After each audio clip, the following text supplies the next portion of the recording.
And my name is Rudy Dent, and I have the honor of introducing Christopher Bollyn. All right, Christopher Bollyn impressed me immensely because he is an international investigative journalist who has been fact-checked by a hostile fact-checking company who found his facts to be 100% accurate. He can tell you with more accuracy with what I've just stated, okay? As for myself, my name is Rudy Dent. I served 2.5 years in Vietnam. I served 4 years in the police department, and I retired from the FDNY with 32 years. I was down at 9/11. I heard the explosion on Building 7. I saw it come down in complete controlled demolition, okay?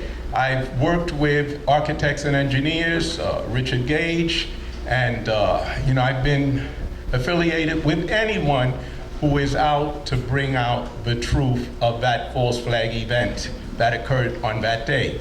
I lost 343 guys of my guys on that day. We have since lost over 1,600 young firefighters who had families and children due to exposure to that toxic cocktail. And I just went for my my annual medical right here at 9 Metrotech, and I spoke with a doctor, and there are 5,000 additional firefighters very ill from exposure to that toxic cocktail. So that is why I'm here. I'm here because I believe in our American way of life. I believe truth will set us all free.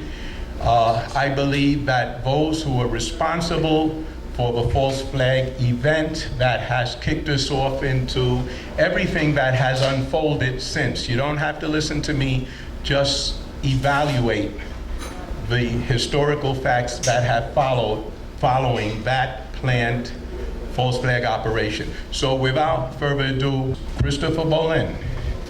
Thank you. It's a pleasure to be here. My presentation is about our political predicament, and the political predicament that I'm talking about is primarily the war on terror. And here we are in a political season again, voting for a new executive to run the country, and neither of the leading candidates give us an option to get out of the war. This country has been at war for 25 years against Iraq, for 15 years against Afghanistan, and is currently fighting in about 6 or 7 actual combat operations in countries around the world, primarily the Middle East and North Africa. We have troops in Syria, we have troops in Libya, we have troops in Somalia, we have troops in Djibouti, in Yemen, in Afghanistan and Iraq. And the war is costing us, just in Afghanistan alone, $4 million per hour for every hour of every day that goes on. We're spending $100 million a day in Afghanistan. And what is most peculiar about this state of affairs is that it indicates that this is our republic is in a very dysfunctional state. We're in a state of perpetual war in which the public doesn't even seem to have any desire to resist. Yet the war is taking the food off of the American tables. We are spending more than half of the budget on fighting wars, yet we live in a country where we have 2 gigantic oceans on both sides and friendly neighbors to the north and south. So what I'm going to be talking about is the dual deception of 9/11 and the war on terror. The essence of my speech tonight is contained in these words here: the dual deception of 9/11 and the war on terror. As you can see, this is a sign from Seattle. 9/11 Truth is a peace movement. I would say 9/11 Truth is the peace movement, because the war on terror was the construct that 9/11 ignited. 9/11 was carried out to kickstart the war on terror, which is a global war of aggression, terrorism, and conquest. 9/11 was designed to trick us as a nation into supporting an open-ended and criminal war agenda. The fraudulent war on terror has taken the lives of millions of people and cost us trillions of borrowed dollars. Our civic duty obliges us to resist the deception and enslavement to the criminal war agenda. Failure to resist this criminal agenda is to betray our nation, our people, and our progeny. This is my one-man manifestation at the Academy Awards in 2015. That's Hollywood, believe it or not. I'm the author of the 9/11 set of books. It's a set.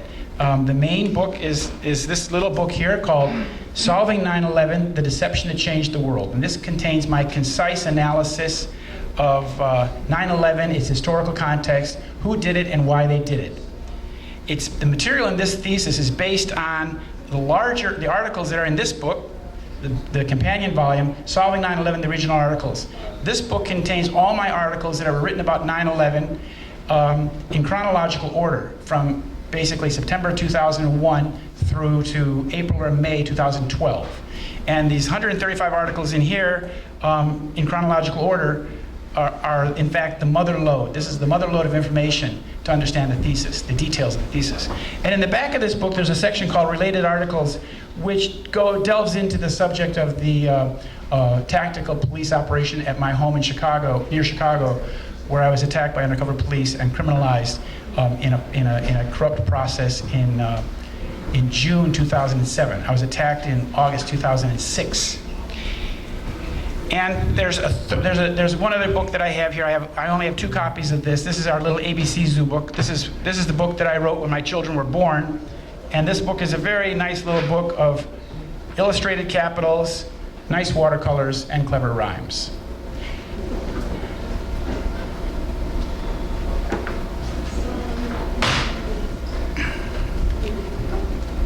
Now, my background, my credentials are that I was an investigative journalist in Washington, D.C.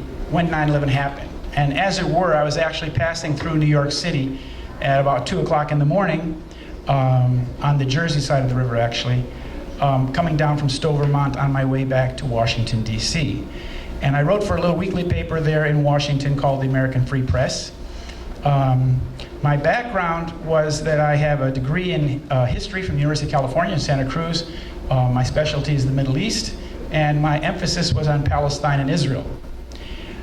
Prior to all that, I was an Eagle Scout. I grew up in Schaumburg, Illinois, outside Chicago, where I was a member of the Order of the Arrow and a recipient of the God and Country Award. So, why is 9/11 truth so important 15 years later? Well, why does the murder of President John F. Kennedy still matter 53 years later? The murder of President Kennedy matters because it was a coup d'etat. The powers behind the assassination took control of the government and orchestrated the cover-up. And a coup d'etat that is kept secret in a democratic country means the succeeding government is illegitimate. U.S. military involvement in Vietnam spanned a period of 2 decades, yet of course it spiked after the murder of John F. Kennedy. Kennedy actually wanted to withdraw the troops from Vietnam. The Kennedy assassination matters because the U.S. government continues to support the lies of the Warren Commission. The Kennedy assassination matters because the mainstream media continues to support and even endorse the official version. The Kennedy assassination matters because when the government supports the lies about the murder of the president, it means that the powers that killed President Kennedy are still in charge to this very day. The American people have typically been of the mind that there was a conspiracy behind the murder of John F. Kennedy. As you can see, the light green line indicates the percentage of people in this country who believe there was a conspiracy to kill Kennedy. So, why does 9/11 truth matter? For all the same reasons. 9/11 truth matters because the government continues to lie about what happened to this very day. 9/11 was a policy coup that brought us the war on terror and a series of costly wars. This grisly photograph is from Iraq. 9/11 truth matters because for 15 years, the controlled media has pushed a false narrative about 9/11 and the war on terror, while suppressing evidence that disproves the official myth. This is a cover of Time magazine, in which they write why the war on terror will never end. Again, the American people in the majority do not believe the official version. This is data from the New York Times. CBS poll. And in 2002, they asked the public if they thought that the government was being honest about 9/11. And what they found is that 73% of the population thought the government was mostly lying or hiding something in 2002. In 2004, the next poll, they found that it had increased 3% to 76%. And in 2006, they found that 81% of the population thought the government was mostly lying or hiding something. So when they found that only 16% of the public thought the administration was telling the truth, they stopped polling. Now, this is our predicament. This is our political predicament in a nutshell. If the government and media are lying to us about 9/11, it means that they, the government and the media, are controlled by the same people who carried out 9/11. So why do the government and media cover up the truth about what happened on 9/11? 1, to protect the real culprits from being identified. 2, to prevent the official myth from being exposed as a pack of lies and fabrications.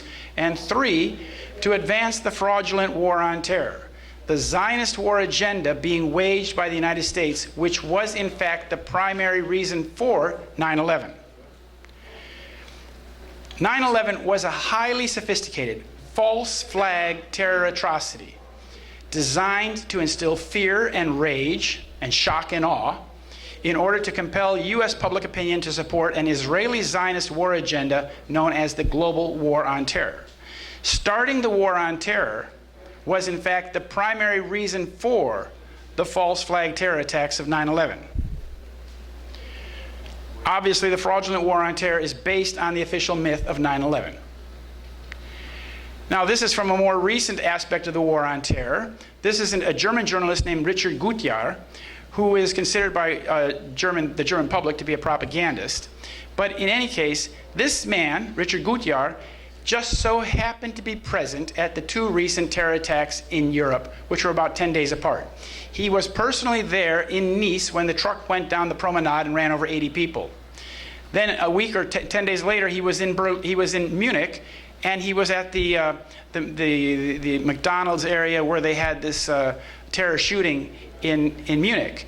Now, this is quite uncanny coincidence, but this is the impact of this is even greater when you consider that Mr. Gutjahr is married to a high-ranking Israeli intelligence officer in Unit 8200.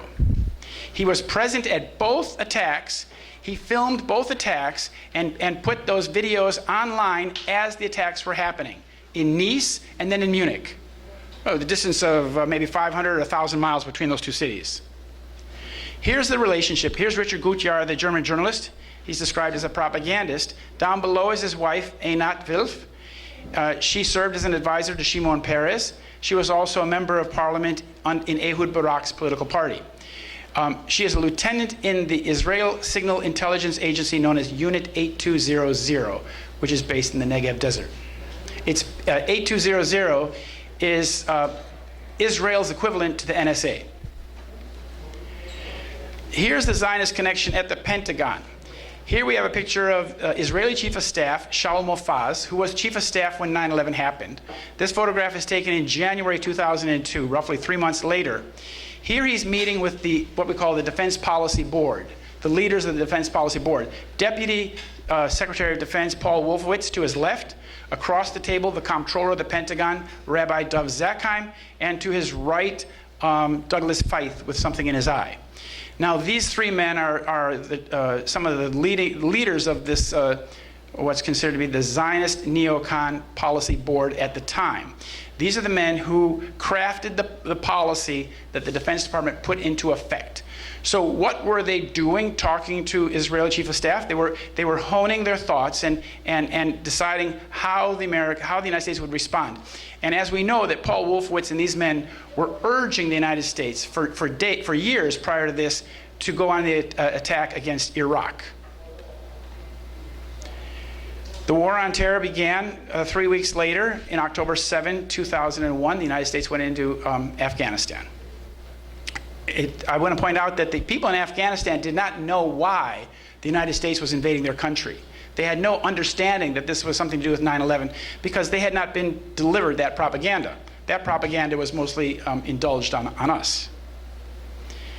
The Afghanistan war is currently costing U.S. taxpayers $4 million per hour for every hour of every day that this war goes on. It has already cost the U.S. taxpayer $738 billion since 2001. And mind you, that is all borrowed money, so you have to add the interest that accrues on that kind of sum.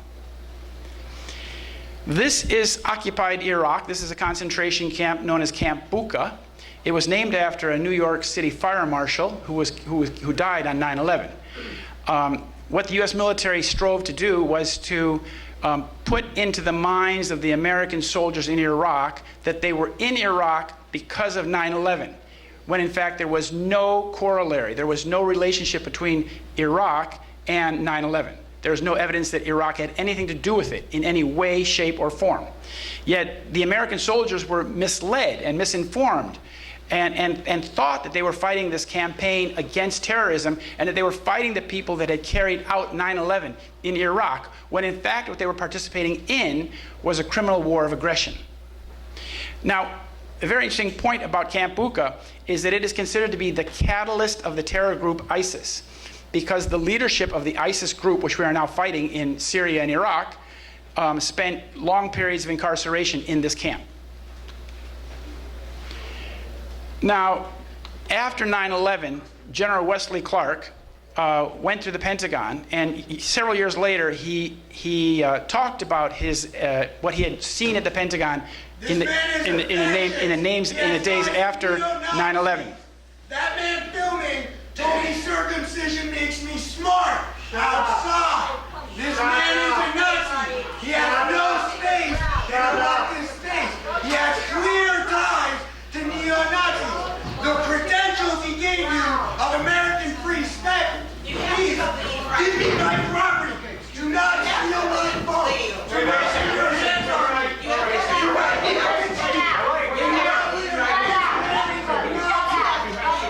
put your hands on me.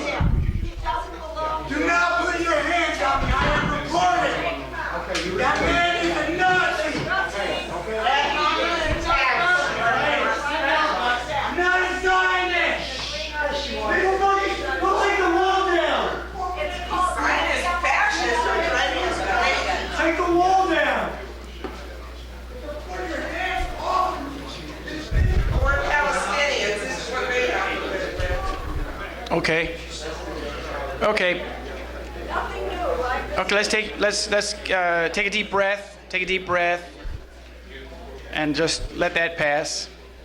Okay. Now this is General Wesley Clark, and as I said, he spoke to Amy Goodman. He also spoke at the Commonwealth Club in San Francisco in 2007, and he revealed then to the American people what was the war agenda that was being planned at the Pentagon in this group that I told you, Paul Wolfowitz and the neocons. And he said about 10... I heard you. I'm not lying. I'm getting a phone call. Okay, can you turn the phone down, please? You answer the phone outside, or let us have our okay. Now let's see. So seven countries in 5 years. What Wesley Clark said in March 2007, he said, about 10 days after 9/11, I went through the Pentagon and I saw Secretary Rumsfeld and Deputy Secretary Wolfowitz. One of the generals called me and he said, "Sir, we've made the decision we're going to war with Iraq." "We're going to war with Iraq," I said. "Why?" "I don't know," he said. I came back a few weeks later, and by that time we were already bombing Afghanistan. I said, "Are we still going to war with Iraq?" He said, "Oh, it's much worse than that, sir. We're going to take out 7 countries in 5 years, starting with Iraq, then Syria, Lebanon, Libya, Somalia, Sudan, and finishing off with Iran." Now, as you can see, 5 of those 7 countries have already been done. So the prognosis that he received at the Pentagon seems to be quite, the evidence seems to bear it out as being accurate.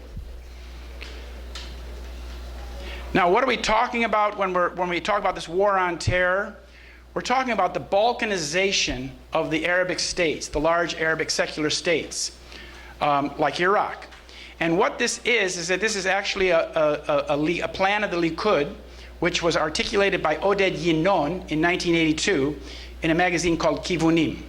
It's a journalism for Zionism, a magazine for Zionists. It's an Israeli magazine, obviously. And thanks to Israel Shahak, the late professor of chemistry at Hebrew University, this important plan was translated into English for the benefit of the non-Hebrew speaking world. The Ennen plan calls for basically the balkanization of countries like Iraq and Syria, breaking them up into their ethnic constituent parts. This is called balkanization because this is exactly the same plan that was put into effect in Yugoslavia in the 1990s, thanks to the PNAC which promoted Bill Clinton and NATO to aggress Yugoslavia in a way that they broke up the country. Now, the purpose of this, the Ennen plan, is to reduce the Middle East into a patchwork of ethnic statelets, which are weak and powerless by themselves. And that would give Israel, which is an ethnic state, moral legitimacy in the eyes of the world, because they could say, well, look it. We have a Shiite area over here, and a Sunni area here, and a Kurdish area here, and an Alawite section over here. We're the Jewish section down here. We're equals, although Israel has nuclear weapons. So this is the Ennen plan, and this was published in February 1982. And this gives you an example of the constituent parts of Iraq. The yellow area is primarily Sunni. The green area in Iraq is the Shiite area. The northern area, which is Kurdish area, is in red. Today, Iraq is de facto partitioned along these lines. The United States military right now is currently doing, its emphasis is in the north, in the Kurdish area, where they are supporting and training the Kurdish Peshmerga. Syria is in a serious state of fragmentation as we speak, but it's holding together. It's still holding together, despite the fact that the United States is engaged in waging a war against the Syrian government now for 5 years. Now, this is a illustration by David Dees. The quote at the bottom is from the U.S. Joint Chiefs of Staff in March 31st, 1948. This is at the point when the Israeli-Palestinian war was just at its climax, basically. The war had broken out with the partition plan of November 1947, and this was what Israel calls the War of Independence. Now, the Joint Chiefs of Staff had written something like 13 papers about Zionism and how it would affect the United States. And this quote comes from the last paper they wrote, from Force Requirements for Palestine. They said, Zionist strategy will seek to involve the United States in a continuously widening and deepening series of operations intended to secure maximum Jewish objectives. Their words, not mine. Jewish objectives that they mentioned in this paper, one of the most important ones is the expansion of Eretz Israel, basically the land of Israel, into Jordan, Lebanon, and Syria. And secondly, the establishment of Jewish military and economic hegemony over the entire Middle East. And as you can see, this drawing has Libya, Iraq, and Afghanistan as basically roadkill. The focus now is on Syria. This is Hillary Clinton, and this is from an email that she wrote in 2012, which was leaked a few weeks ago. And then Secretary of State Clinton wrote in 2012 that the best way to help Israel is to use force in Syria to overthrow the government. The email from 2012 reveals that the United States seeks to oust the elected government of Syria because it is in Israel's interest, not ours. Here's her successor, John Forbes Kerry, and in May of this year, he was speaking, and he reveals that he has a vested interest in this conflict. He said, if Assad's strategy is to somehow think he's going to just carve out Aleppo, the biggest city in Syria, and carve out a section of the country, I got news for you and for him. This war doesn't end. He went on to say that as long as Assad is there, that is in power in Damascus, the opposition is not going to stop fighting him one way or the other. And if you're paying attention to the current negotiations between the United States and Russia, you will see that the United States' position has not changed. The position of the United States still requires that the democratically elected government of Syria resign. So much for democracy in the Middle East. Now here's this poor little fellow who was pulled out of a collapsed building recently in Aleppo, the child of Aleppo. And when the Syrian civil war started in 2011, Barack Obama began efforts to overthrow the Assad government. Obama put the CIA in charge of operations, spending about $1 billion annually to arm anti-government rebel forces in Syria. Why are we spending that kind of money to overthrow a democratically elected government in the Middle East, where we have no national interest whatsoever? Well, Hillary Clinton said so. The best way to help Israel is to use force to overthrow the government of Syria. Now we're currently engaged also in military action against a group known as ISIS, Islamic State. This is a rebranded version of Al-Qaeda. Al-Qaeda in Iraq turned into this group, which is now in Syria and Iraq. The United States war against ISIS is currently costing us more than $615,000 per hour. Again, for every hour of every day that this goes on. The total cost of military operations against the Islamic State since June of 2014 is more than $11 billion. This is a photograph of Senator John McCain when he made an illegal entry into Syria and met with the rebel leaders. Now, it's a very strange thing in that one of these leaders, this man here, the one in the background there, lurking in the shadows, is apparently the head of ISIS.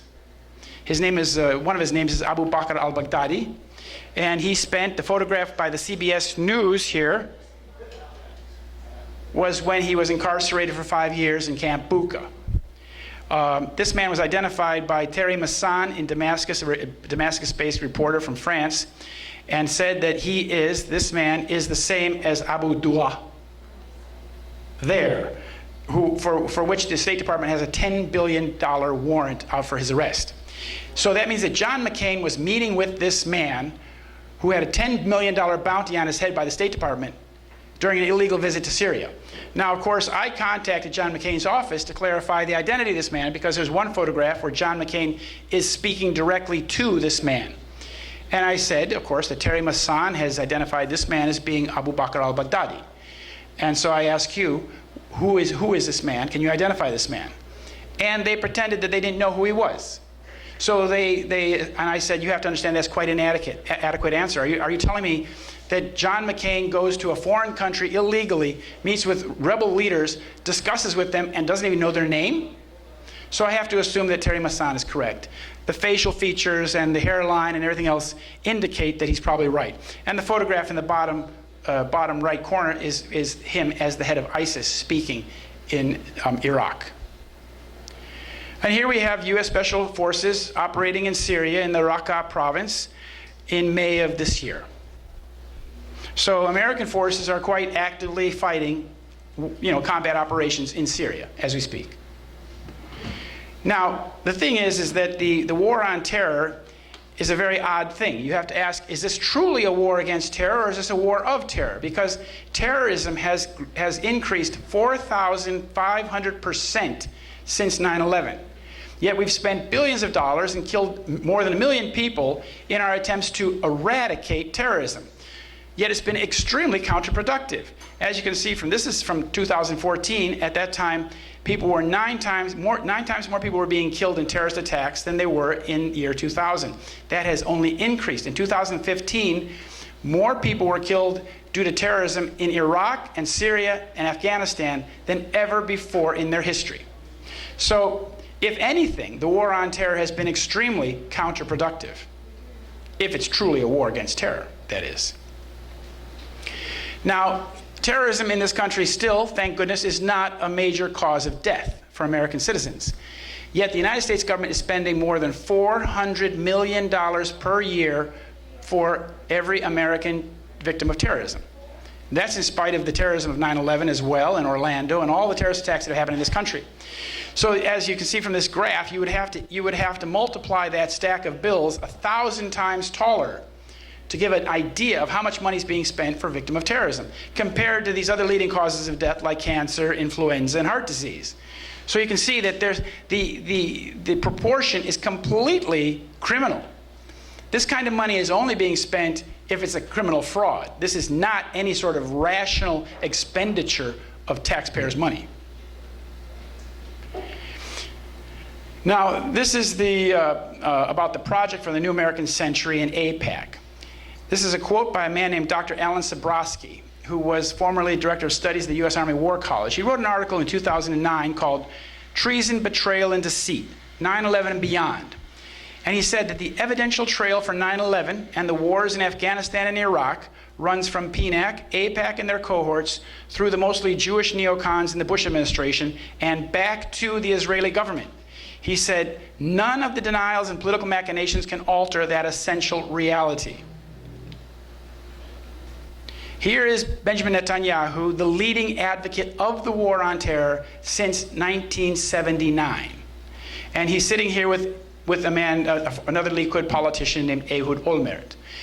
Ehud Olmert is an interesting character because he happened to be in New York City on September 10th and September 11th, 2001. He was then he was the Deputy Prime Minister of the State of Israel under Ariel Sharon, and he was the mayor of Jerusalem. Now, Jerusalem happens to be the sister city of New York City. So when the mayor of Jerusalem comes to New York City, it's usually front page news. But in this case, the story was completely suppressed. I found out years later that he had been in New York City on September 10th by reading it in the sports page of Jerusalem Post. Ehud Olmert then came back to New York City about 10 days later and acted like the big brother or the actual, brotherly mayor from Jerusalem for Rudolph Giuliani. But the question remains, Ehud Olmert was in New York City on September 11th. Why was his visit kept secret?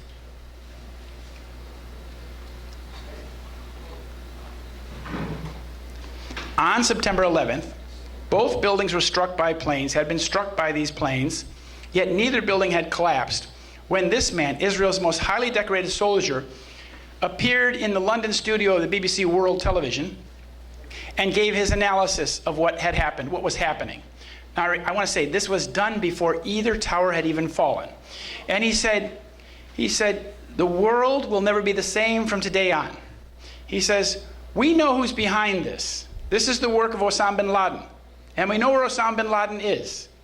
He said, now it's time to launch an operational, concrete war against terror.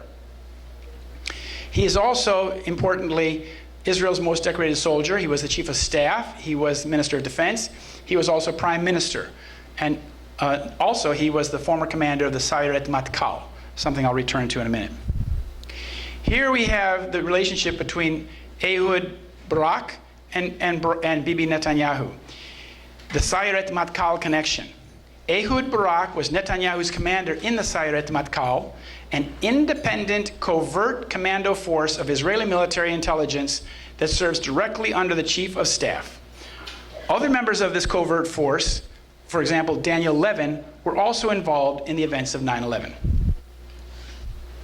This is the New York Times the day after 9/11. They have a very concise description of what happened there under the headline, hijacked jets destroy Twin Towers and hit Pentagon in Day of Terror.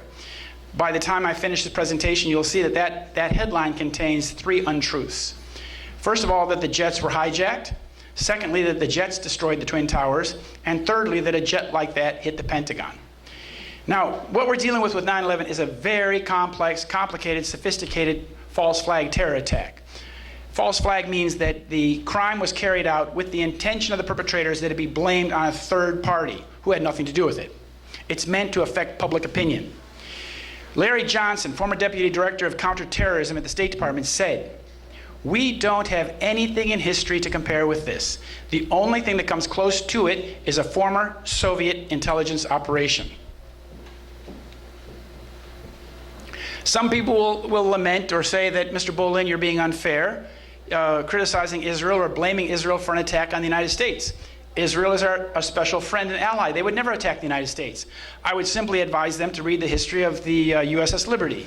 On June 8, 1967, Israeli military, flying unmarked planes, viciously attacked the USS Liberty, basically a spy ship, an NSA spy ship that was in international waters off the coast of Egypt. The Israeli attack was meant to sink the vessel with all lives lost. The situation was that the ship was basically reconnoitering and picking up signals from the various parties in the region. And it was under the command of the NSA and the US Navy. And it was flying an oversized American flag. Now we know now, from the transcripts and the information that's come out recently in the last few years, that the ground control in Tel Aviv asked the pilots to identify the ship. The pilots responded, "It's American, it's American." Then the orders came from Tel Aviv, "Sink the ship, no survivors." That's the special relationship that we enjoyed at the time with Israel. It has not changed. Israel was doing this in an attempted false flag attack in which the ship would be sunk, and most likely it would have been blamed on the Egyptians, which would have brought Russia into the war on the side of the Egyptians, and it would have brought us close to an actual conflict with Russia. Another detail, as the American soldiers were fighting the flames of the napalm, and 34 Americans were killed, 171 were wounded, the Americans were trying to evacuate the ship, and they put life rafts into the water. As they put the life rafts into the water, the Israeli gunboats were shooting the life rafts out of the water, making them unusable. Questions later, please. Questions afterwards. I'll speak for about an hour, and then we'll have equal time for questions. So let's do the questions at that time. These are the words of JFK researcher Vincent Salandria. He's speaking about the murder of Kennedy, but his analysis or his understanding, his words, are very apt for 9/11 as well. He said, all the time it was obvious, it was blatantly obvious that it was a conspiracy. And secondly, he said, the cover story was transparent and designed not to hold, to fall apart at the slightest scrutiny. This is equally true for the JFK assassination as it is for 9/11. Here we have the complete pulverization of the World Trade Center, in which one of the towers of 110 stories, each was 1 acre in size, 4 inches thick concrete in steel pans, were turned into dust. And these are pyroclastic flows. That is to mean that they're very much like volcano clouds, in that they contained fire. These clouds contained billions and billions of small droplets of molten iron. Now, the cost of the war on terror since 2001 has been a total of, in the war fighting, has been $1.7 trillion, again, of borrowed money.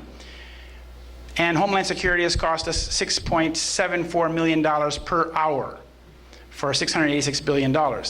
But wait a minute, what is the war on terror? And where did the war on terror come from? Where did this come from? As I grew up in America, we read books like Darkness at Noon about the Gulag Archipelago that Stalin had. And we found that to be absolutely offensive to American sensibilities. And yet, 20, 30 years later, we're doing exactly the same thing in Cuba as the Soviet Union did in its Gulag Archipelago. Well, the war on terror is an Israeli stratagem pushed by Netanyahu since 1979 to bring the US military into the Middle East to wage war on behalf of the Zionist state. Zionism is a term that needs to be defined here. Zionism refers to Jewish nationalism, or the state of Israel is the Zionist enterprise, or the Jewish state. The Jewish state, or the state of Israel, claims to represent and speak for all Jews in the world.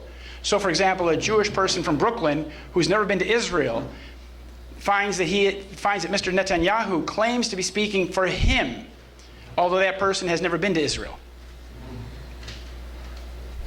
Here's Bibi Netanyahu, and as I said, in 1979, in July, he had the first conference on international terrorism in Jerusalem, in which the construct or the doctrine of the war on terror was rolled out for distribution worldwide. It's when it first came out on the world stage. And he then wrote some books about it, and that he made a career out of this in the 80s. He wrote this book, Terrorism, How the West Can Win. That title can be read two ways, of course. And Fighting Terrorism. Netanyahu uses the word terrorist to delegitimize Palestinian resistance to Israeli occupation. Of course, the Palestinians have every right to use armed force to resist occupation of their country. So Netanyahu calls them Islamic terrorists in order to delegitimize their legal and rightful resistance to Israeli occupation.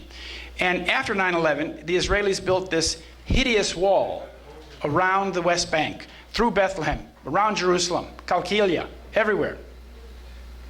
It's twice as high as the Berlin Wall and 40 times longer.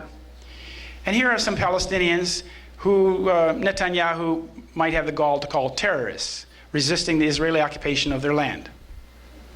So 22 years after it was born at the Jerusalem Conference in 1979, the war on terror became operational, Ehud Barak's word, with the US invasion of Afghanistan. The ultimate purpose of 9/11 was to start Israel's war on terror.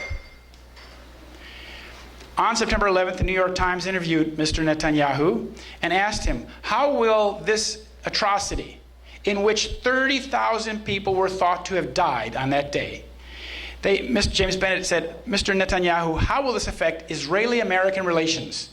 And Mr. Netanyahu blurted out, it's very good. He said, well, it's not very good, but it'll generate immediate sympathy.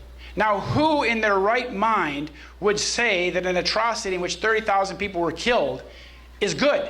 Who would use that word and associate it with what had happened that day, except somebody who saw some benefit to that crime? 3,000. What did I say? 30,000. No, well, at the time, on September 11th, it was thought that between 20,000 and 30,000 people were in the rubble. And that number came down, if you remember, it came down slowly, and then it came down to the 3,000 figure. But on 9/11, it was thought that 30,000 people had perished. A couple years later, he spoke at Bar Ilan University, and speaking in Hebrew, he said, we are benefiting from one thing, and that is the attack on the Twin Towers, the Pentagon, and the American struggle in Iraq. Well, you can see from those conjunctions, there are at least three things there he's conflating into one thing. That's a Freudian slip. He's revealing that this is like all part of the same bundle. This was reported in Haaretz newspaper, by the way, and they were citing Ma'ariv, another newspaper in Israel. I want to point out that Bibi Netanyahu has been the chairman of the Likud party since 1993. The Likud party was the party created by the former heads of the terrorist gangs in Palestine. Now, for years, Bibi Netanyahu is therefore the advocate, the leading advocate, the most public face on the war on terror construct. He and Larry Silverstein have kept in close touch. This again is from Haaretz newspaper. For years, Netanyahu and Silverstein have kept in close touch. Every Sunday afternoon, New York time, Netanyahu would call Silverstein. It made no difference where Netanyahu was, he would always call. Their ties continued after Netanyahu became prime minister in 1996. So you can see for the better part of a decade, these men were having telephone tag every Sunday afternoon. What were they talking about that required a telephone call every week on Sunday afternoon? Could it be football scores? Now, in order to understand, Larry Silverstein is again the godfather, the New York godfather of the destruction in this city. All three towers belonged to him. He owned outright Building 7, and he had 99-year leases on Buildings 1 and 2. How did he get control of these publicly owned buildings? Of course, the World Trade Center towers were owned by the Port Authority of New York and New Jersey, but they were privatized. How did that happen? Well, Ronald S. Lauder, who is the son of Estee Lauder, he's also president of the World Jewish Congress. He was the director of Governor Pataki's privatization scheme, in which they decided to privatize the World Trade Center. He also funds the Lauder School of Government Diplomacy and Strategy at Israel's IDC, also known as Mossad University in Herzliya. Now, so he decided to privatize. He's in charge of the privatization scheme, in which they decided to privatize the Twin Towers. Then the ball was passed to Louis Eisenberg, this man here, who was the director of the chairman of the Port Authority of New York and New Jersey, the owner of the World Trade Center. So then negotiations commenced in which Lou Eisenberg oversaw the negotiations. There were basically two entities interested in taking the towers. There was Larry Silverstein, and there was a company called Vornado Realty. Now, Vornado Realty was thought to be, of course, the most likely recipient because they had the wherewithal, the experience, and the money to take on that project, to take over the World Trade Center. But negotiations faltered over the discussion of back taxes and asbestos removal and things like that. And Vornado Realty basically backed out of the negotiations, and then Eisenberg turned the property over to Larry Silverstein. Now, Larry Silverstein did not have the capital to take over the World Trade Center. He had borrowed $100 million from GMAC, General Motors financial arm, and with that money, he put down the down payment for the World Trade Center. Now, there's a back channel connection here, a Zionist back channel connection between these two men. Lou Eisenberg and Larry Silverstein were both on the board of directors of the UJA Federation of New York, which is the largest funding organization for the State of Israel, the United Jewish Appeal Federation. Larry Silverstein had been the national chairman of that organization, and Lou Eisenberg was on the board of planning.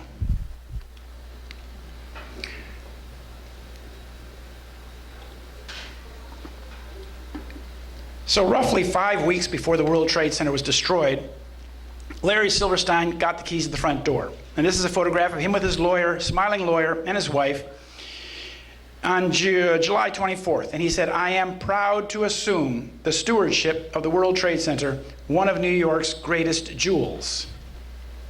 5 weeks later, this was what was left of New York's jewels.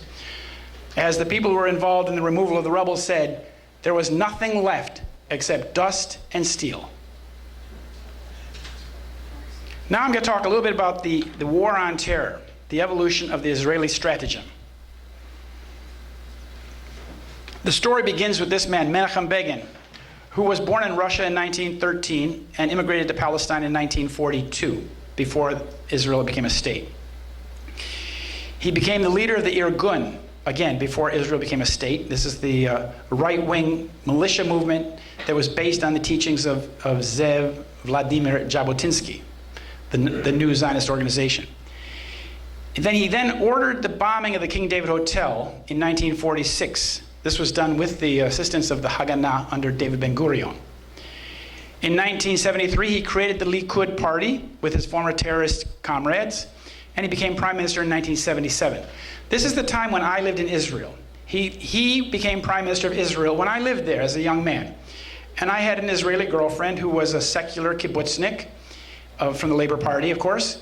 And she cried that day that Begin assumed power. And she said, "This is the end of Israel. This is the death of Israel." She said, "This is the day the terrorists have taken over." And I didn't quite understand what she meant by that, but it became more clear as time went on in 1982 exactly what she meant. In the following year, 1978, I was the matzil b'brecha, the lifeguard by the swimming pool of the kibbutz, and I would sometimes have to go out very early in the morning. We would drain the pool once a week, and I would have to go at like 4 o'clock in the morning and start hosing off the algae from the pool because it was Jordan River water that produced a lot of algae. And we'd drain the pool, and I was spraying this green algae down, listening to the birds. Then suddenly the birds became absolutely silent. And then I heard this incredible roar. And these American F-16s roared right over my head, going north, up the Jordan Valley. And then I learned later, of course, that they were going up to bomb Lebanon. They would fly up the Jordan Valley, and with the crack of dawn, they would come out from the valley and then attack with the rising sun. Now, the party, the militia that was headed by Menachem Begin is called the Irgun, as I said. This is the emblem of that extremist party, militia, and you can see here that the background of their emblem contains this map of Israel with somewhat larger borders than you might expect. This is called Eretz Israel. This is the land of Israel according to the biblical understanding of these Zionists. And they intend to expand Israel, and the Likud party still maintains this doctrine, to encompass areas of Jordan, Lebanon, Syria, Saudi Arabia, and Egypt. This is called Eretz Israel.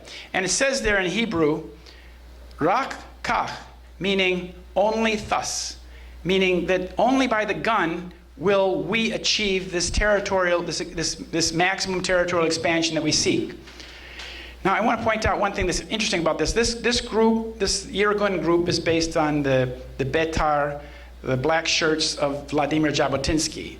It's a fascist group, And Vladimir Jabotinsky wrote an article, an essay in 1923 called The Iron Wall, in which he called for a wall to be built between the Jewish and Palestinian populations in Palestine. And that's exactly what was built in 2002, 2003, when Ariel Sharon began building the wall. Now, Vladimir Jabotinsky was the head of what's called the New Zionist Organization in New York City. It was a radical group, which some of the people outside their parents or grandparents might have belonged to. This group had maximalist intentions of conquest. Now, when Vladimir Jabotinsky died in New York City in 1940, the group was taken over by the executive secretary, which was Mr. Netanyahu's father, Ben-Zion Milikovsky Netanyahu, who lived in New York City, and he became the head of the New Zionist Organization. So you can understand that this ideology is the ideology that Bibi Netanyahu grew up with. And this is from an Israeli website talking about what Israel's future borders will look like. This is, again, this idea that the borders of Israel should extend from the Nile River to the Euphrates River, which is symbolized by the two blue stripes on the Israeli flag, with the Rothschild square in the middle, Rothschild star in the middle. This is from an Israeli website. Now, these maximalist goals were even articulated by the first Prime Minister of Israel, David Ben-Gurion, a Rothschild employee, who spoke to his general staff on May 24th, 1948. This is basically a week after Israel's Independence Day, when Israel declared itself a state. So the 1 week old state, the Prime Minister said to his general staff, we should prepare to go over on the offensive with the aim of smashing Lebanon, Jordan, and Syria. The weak point of the Arab coalition is Lebanon. They say the Muslim regime is artificial and easy to undermine. He talked about creating a Christian state in the south of Lebanon above the Litani River, meaning that the area south of the Litani River would be Israel's. And he says that, Jordan and Syria will fall. If Egypt dares to fight on, we will bomb Port Said, Alexandria, and Cairo. Now, the thing is that today, the defense minister of Israel is a man named Avigdor Lieberman, who was born in the Soviet Union. He, talking about bombing Egypt, he has openly stated that if Israel ever gets in a war with Egypt, Israel should bomb the Aswan Dam. Now, that's very important to understand. If Israel were to bomb the Aswan Dam, it would basically flood entire lower Egypt, killing tens of millions of people in one fell swoop. Yet, although this man is the current Prime Minister, Defense Minister of the State of Israel, no American politician or European politician has dared to raise a finger of criticism for such a genocidal plan as his. I mean, this is not just some wacky politician. This is the Defense Minister of the State of Israel today. The current government in the State of Israel is far to the right of any government in Europe since World War II. But nobody criticizes that. Here is Menachem Begin when he blew up the King David Hotel in 1946.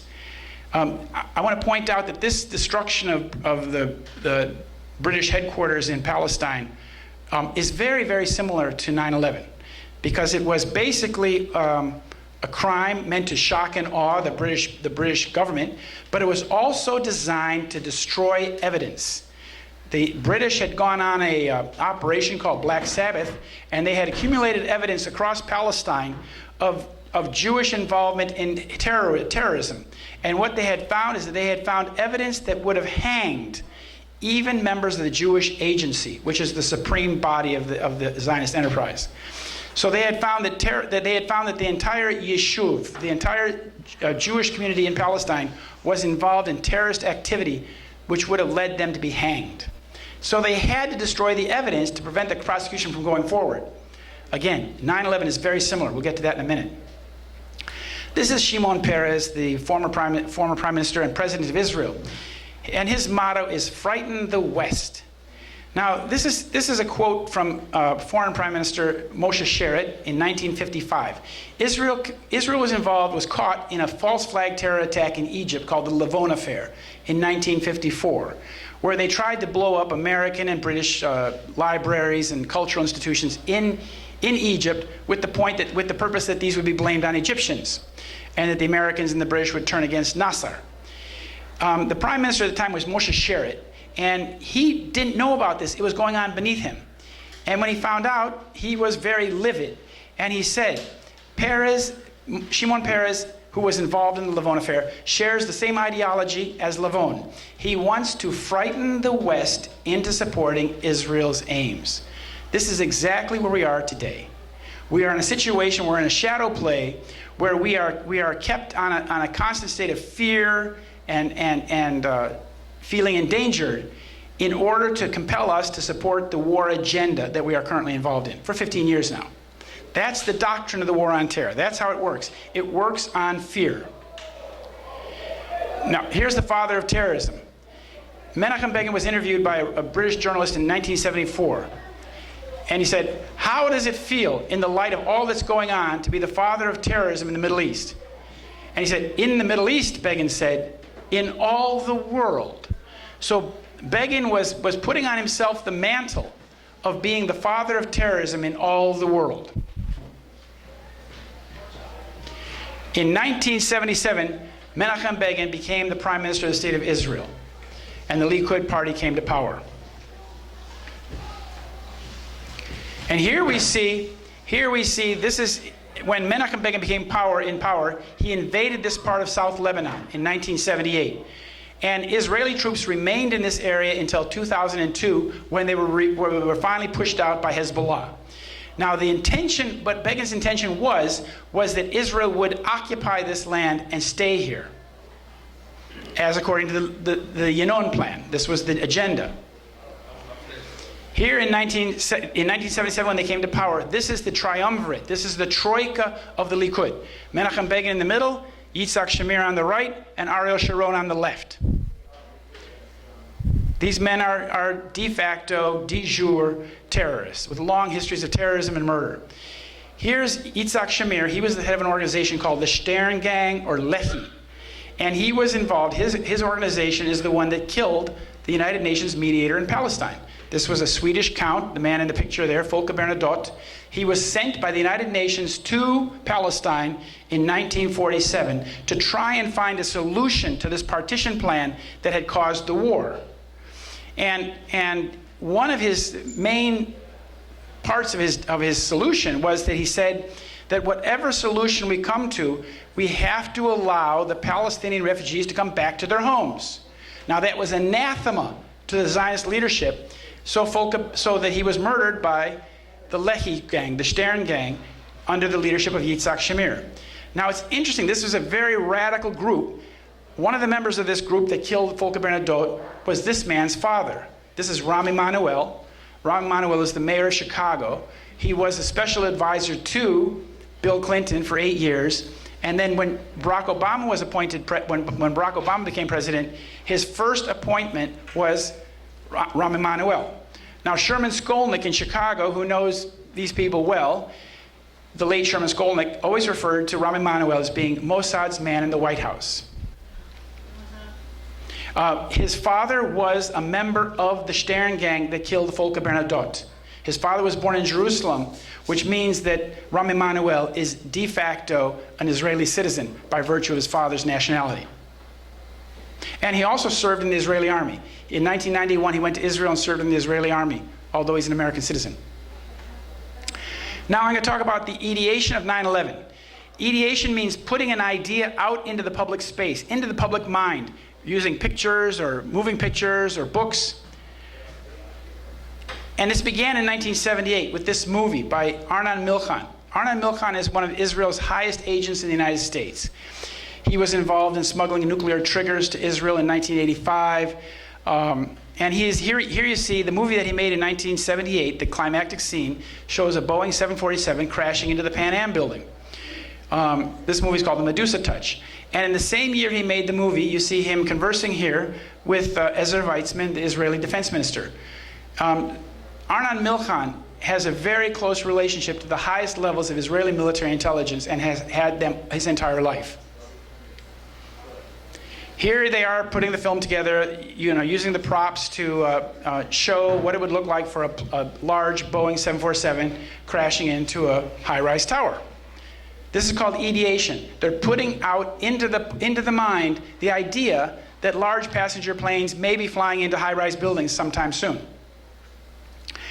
In the year 2000, his business partner, Rupert Murdoch and Arnon Milchan are business partners in a television production company called New Regency. They made a film called The Lone Gunman. It's a TV show that was a spin-off of the X-Files. And the pilot episode of this film, of this program, featured a passenger aircraft being flown into the World Trade Center. It was, in the movie, in the program, it was a remotely controlled passenger plane that was on autopilot. And the pilots didn't know that the plane had been hijacked. But then in the course of events, they find out, they're told that they don't have control of the plane. They realize that they don't. They realize they're on a path heading for the World Trade Center. At the very last minute, they are able to regain control of the aircraft and pull back, and so that the plane narrowly misses hitting the World Trade Center, only by inches. Now, this program aired on Fox TV in March 2001 and was viewed by something like 9 million Americans. So that's only, 6 months before 9/11. Here's Arnon Milchan. He's a Hollywood producer. He's considered to be the second wealthiest producer in Hollywood, said to be worth $5.2 billion. Now, if you read the history, the biography of Arnon Milchan, you'll see he has a long history of working as a money launderer for the state of Israel and for South Africa. So the question is very legitimately asked, where does his money come from? He also made JFK. He made Pretty Woman. And he made a very peculiar film back in 1986 called Brazil. Has anybody seen Brazil here? A few of you. Now, it's a very peculiar film because, again, it shows a great deal of prescience. In the movie Brazil, if you remember, it's a futuristic film, a very grim future. And it's Robert De Niro plays the protagonist in the film. But in the film, it's our future, a very grim future, in which terrorism occurs regularly. People are in a restaurant having dinner, and a terrorist bomb goes off right next to them. And the waiters bring out a screen and screen off the damaged area, and the band starts playing again, and life goes on. And in the film, the state they live in is engaged in a constant war on terrorism against some unknown foe, the terrorists, around the world. We are living in that reality today. So I recommend, if you'd like to see a very disturbing film, look at Brazil. Watch Brazil by Arnon Milchan. It was written by Terry Gilliam. Now, here we have Netanyahu with his father, Ben-Zion Milakovsky, posing in Jerusalem. Now, Benjamin Netanyahu worked for the Boston Consulting Group, a Rothschild-connected owned firm, in 1976, 77, and 78. Then, in 1979, he went back to Israel and started an Institute on Terrorism. And it's called the Netanyahu Institute, or the Yonatan Institute. And he hosted a conference in July 1979 in which they rolled out the war on terror as the new doctrine for the future. It just so happened that George Herbert Walker Bush spoke at the final session in support of this idea of waging preemptive war against terrorist states. In 1980, an American Zionist was visiting Israel. This American Zionist had very close connections to the Begin government, and he had dinner with the former head of the Mossad, Isser Harel. Now, Isser Harel was the former head of intelligence for the Haganah. He was the first head of the Shin Bet, and he was the first real director of Mossad. And this Michael Evans, this American Zionist, was meeting with him, having dinner with him, and he asked Mr. Harel, "Do you think terrorism will come to America? And if so, where and why?" Harel said, "I fear it will come to you in America. America has the power but not the will to fight terrorism. The terrorists have the will but not the power to fight America. But all that could change with time. Arab oil money buys more than tents." As to the where, Harel continued, "New York City is the symbol of freedom and capitalism. It's likely they will strike the Empire State Building, your tallest building, and a symbol of your power." Now, this uncanny prediction was made in 1980, 21 years before 9/11. So you can see that the ideation was out there. There were people in Israeli intelligence and highly connected to Israeli intelligence who had sort of this dream that something like this was going to happen 20 years before it actually happened. Now, Israel's dream or fantasy became reality in the 1980s when he sent two of his highest lieutenants to New York City to get the security contract for the World Trade Center. There are these two men here, Zvi Malkin on top and Avram Shalom Ben-Dor down below with the suspenders. Avram Shalom Ben-Dor was the head of Shin Bet, Israeli domestic intelligence basically for the West Bank and Palestinians. And Avram Shalom Ben-Dor in 1984 was the head of Shin Bet when a couple Palestinians hijacked a bus on the coast. And the Shin Bet and the border police got the people off the bus, the Israelis, and they had these Palestinian young kids who had taken the bus. And they called up and they said, okay, we got these guys. They said, Avram, what do we do with them? And he said, smash their heads with stones. And that's what they did. They smashed their heads with stones. And this became a scandal in Israel, and there was a trial, and they convicted Avram Shalom Ben-Dor of the murder of these two Palestinian kids. So then he went to America, and he was then the president of a company, representing a company called Atwell Security of Tel Aviv, which was owned by Shaul Eisenberg. Now, does anybody here know who Shaul Eisenberg is? Anybody? Do you? Shaul Eisenberg was Mr. Big. Shaul Eisenberg is Mr. Big of Zionism. He was based in China. He was based in Japan during the war, during the Second World War. He was advising the Japanese government during the war. The Japanese government was training his Beitar students, his Beitar Likud guys, in terrorism. And after World War II, those Beitar people went to Israel, Palestine, and put their skills to work. But he would be, if you read James Bond books, he would be the Mr. Big. He would be the mega criminal of the entire enterprise. He was a billionaire. They said he was a billionaire. And as I said, he was based in China and Japan. He built a building in Tel Aviv called Asia House. Now, it was his company, Atwell Security of Tel Aviv, that Mr. Shalom Ben-Dor was the president of. Now, when the Port Authority, these men got the security contract for the World Trade Center in 1987, but somebody at the Port Authority discovered that Avraham Shalom was using a fake name. He was using not his complete name.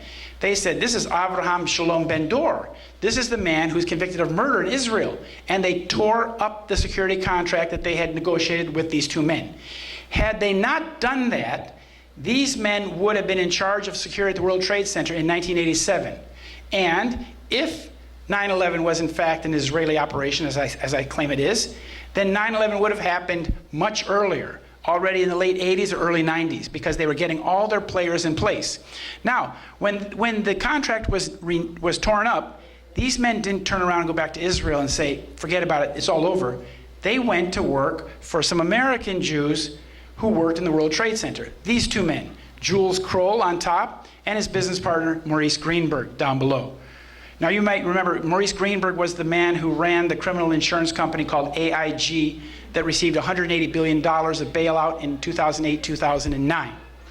It also happens that the first plane went into his son's company's computer room. Together, these men had a company called Kroll Associates. And after the first bombing of the World Trade Center in 1993, Kroll Associates got the security contract for the World Trade Center. And in that position, those two Israeli men, Avraham Shalom Ben-Dor, went to work for Jules Kroll in 1993. And they maintained, Jules Kroll's company, Kroll Associates, maintained its control of the security for the World Trade Center all the way through to the bitter end. Now, Ariel Sharon then in 1982 went into Lebanon with the intention of occupying the southern part as per the Ennen plan. In this operation in 1982, more than 20,000 Lebanese people were killed. Now, when the Israelis went into Lebanon, they went out to the Litani River in 1982 in June.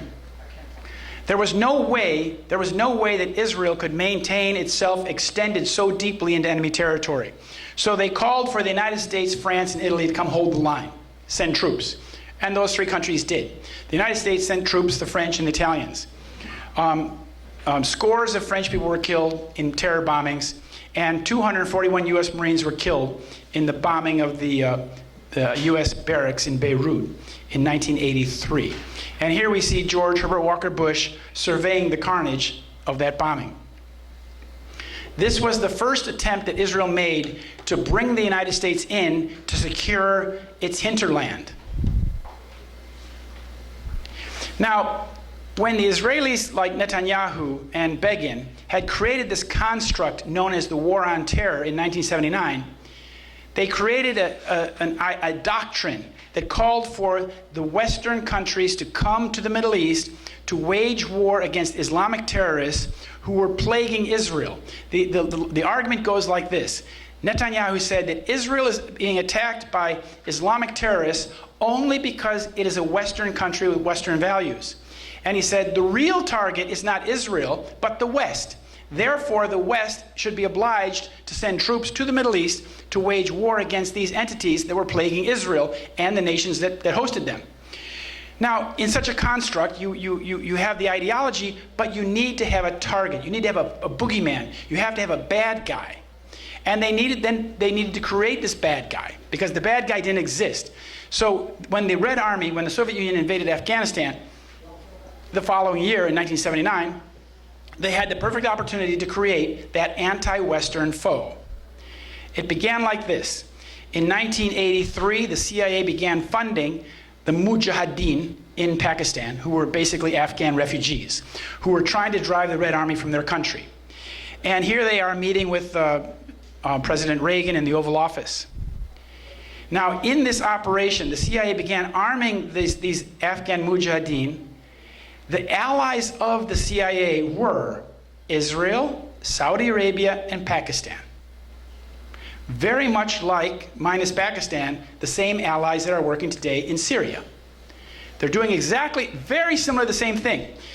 In 1983, Charlie Wilson, congressman from Texas, who was extremely a Christian Zionist, very supportive of the state of Israel, he was elected in 1973. And he acted as an Israeli weapons dealer and arranged for Israeli weapons and trainers to train the Hezb Islami, the Mujahideen group led by Gulbuddin Hekmatyar, the man down here in the bottom right corner with the beard. That's Charlie Wilson shaking his hand. So the CIA funded the Israeli weapons and training for this group, Gulbuddin Hekmatyar's group. But you have to ask yourself the question, why would the CIA and Israeli military intelligence train and arm the most virulently anti-Western Mujahideen militia out there? It makes no sense unless you understand that they were creating the boogeyman for the war on terror. This group was notoriously incompetent on the battlefield. They never won a single battle in Afghanistan. They were very good at stirring up tensions with the other Mujahideen groups, and they were the most virulently anti-Western. And they got the lion's share of the CIA money and Saudi money. Here's how it worked, the Mossad connection. Charlie Wilson's Israeli handler was a man named Zvi Rafia, who was Mossad's station chief in Washington. And Mossad's Rafia had known Charlie Wilson since he came to Congress in 1973. Rafia used Charlie Wilson's congressional office as if it were his own. This is a quote from the book Charlie Wilson's War. Rafia always acted as if he owned Wilson's office. One of the staffers kept a list of people he needed to lobby. He would use the phones, give projects to the staff, and call on Charlie to intervene whenever he needed him. And together, these two men crafted this operation in which Israeli military intelligence sent men to Pakistan who spoke Arabic to train the group that became known as Al-Qaeda. Here we have, these are the Afghan Arabs. The most notable of the Afghan Arabs is, of course, Osama bin Laden. And bin Laden went there and became a member of this group in 1984. Now, what Israel was providing was basically some homemade weapons that they made for shooting down helicopters, but they also were selling to the United States the weapons that they had taken off the battlefield of Lebanon in the years previous, 1982. And the person who headed Israeli military intelligence when they were training the group that became Al-Qaeda was none other than Ehud Barak. Ehud Barak was the head of Israeli military intelligence from 83 to 85, when it began arming and training the anti-Western Gulbuddin Hekmatyar group. Here he is in 1983. That's Ehud Barak saying goodbye to the former Foreign Defense Minister, Ariel Sharon. Of course, Ariel Sharon lost his position because he was found personally responsible for the murder, the massacre of Sabra and Shatila, in which thousands of Palestinians were killed over a 3-day period in those refugee camps. And the Kahan Commission in Israel found that he had personal responsibility, and they said he cannot have a portfolio in the government any longer, and they said furthermore, he should never serve in an Israeli government again in any capacity. 17 years later, he became prime minister. So much for that recommendation. Now, this is a very interesting character. This man's name known as Ali Muhammad.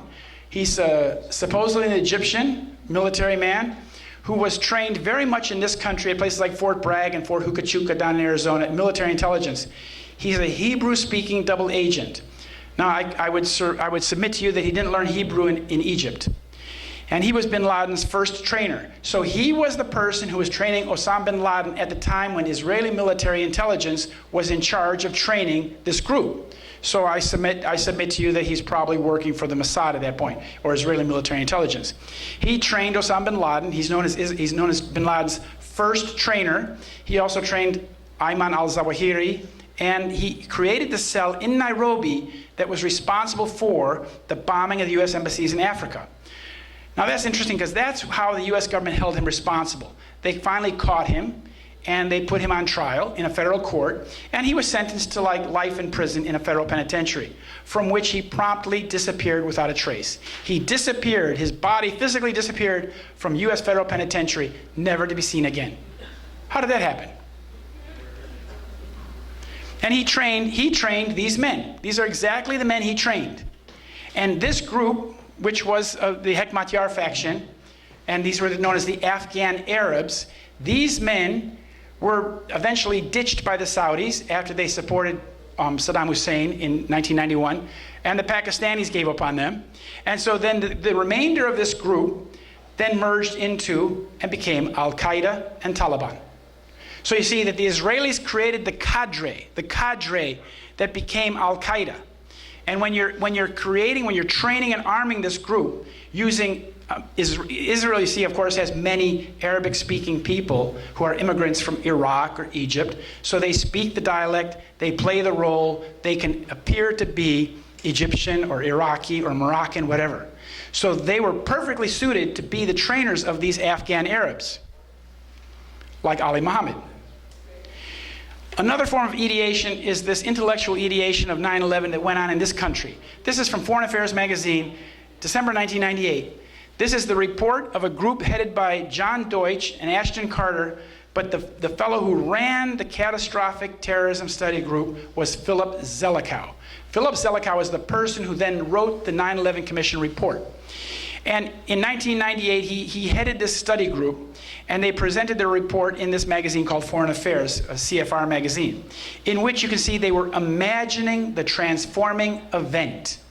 They wrote about that catastrophic terrorism was likely to befall the United States of America, and they provided the prognosis or the explanation of what the United States should do when this happens.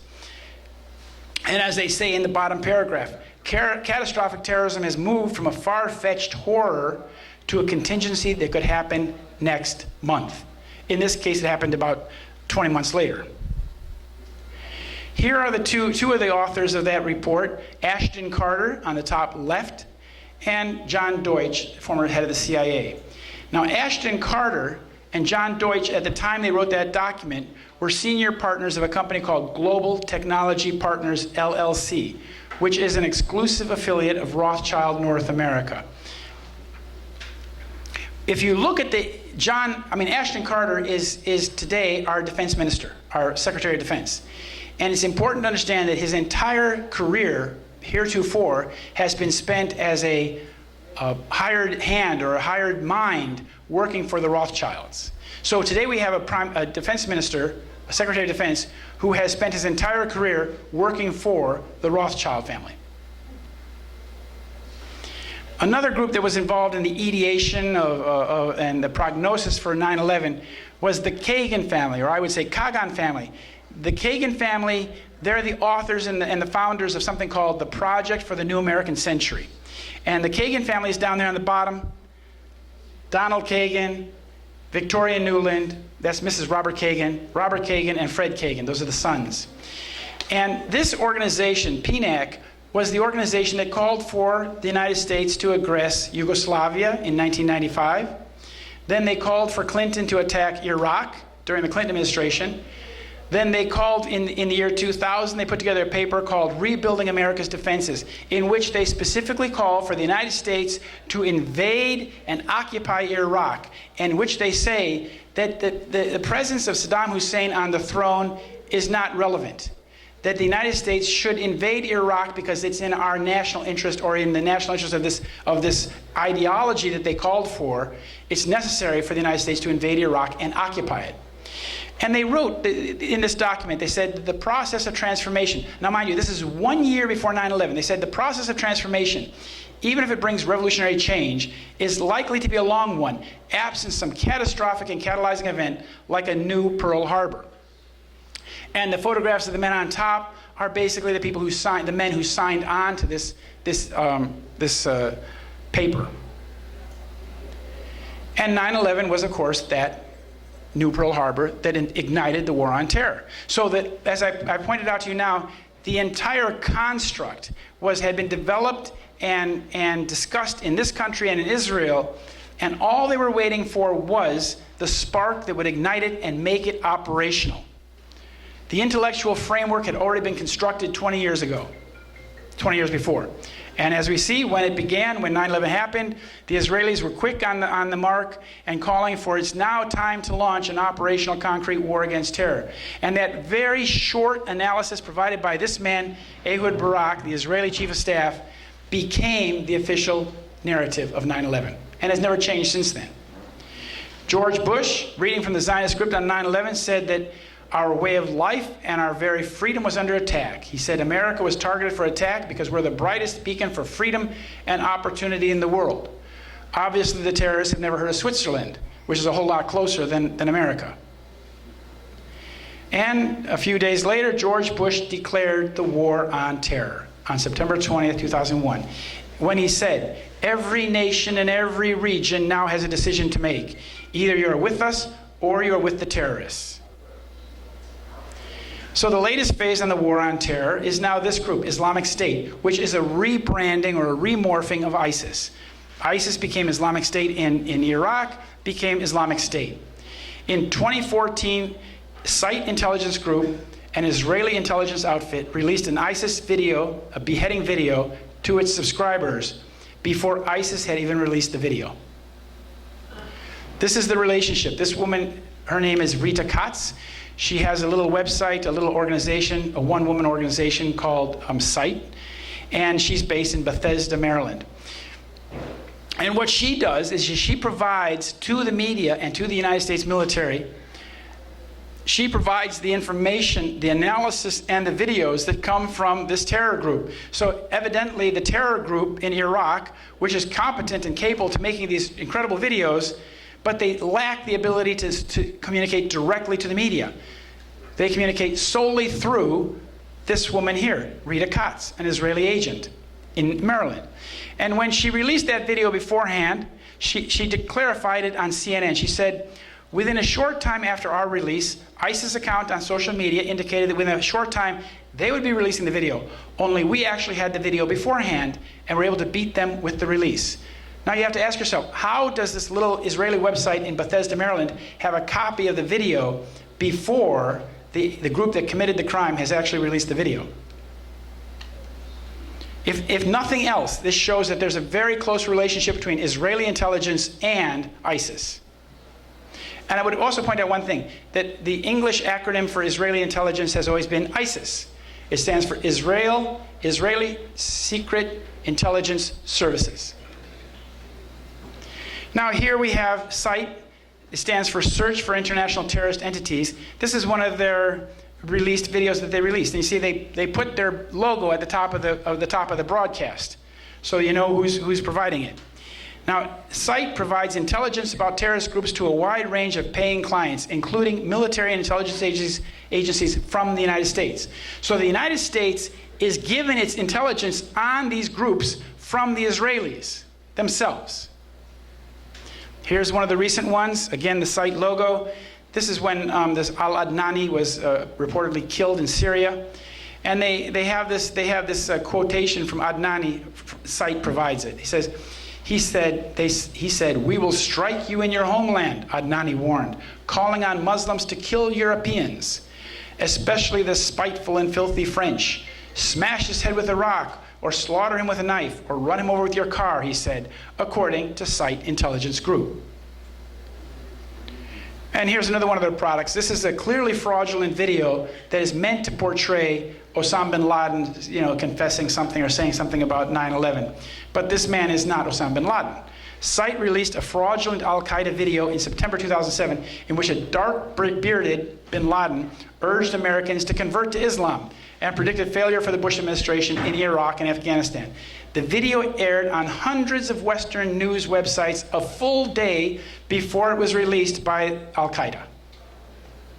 Again, how do they have these videos beforehand? Now, when the Orlando shooting occurred recently in Florida, the New York Post, had the headline "ISIS versus U.S."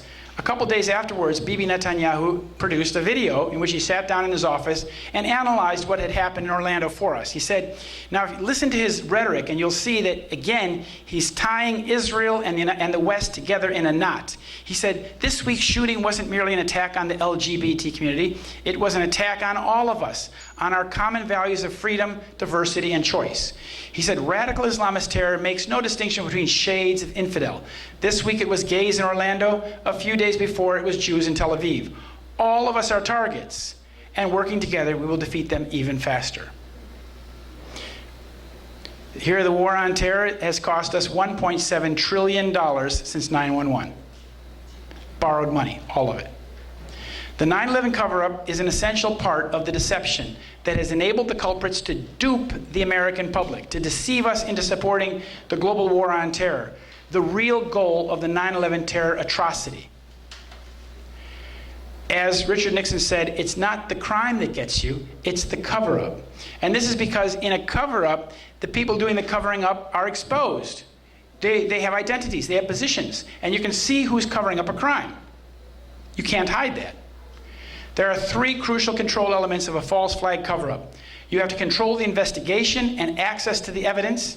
You have to control the interpretation. That is how the event is explained to the public, basically the media.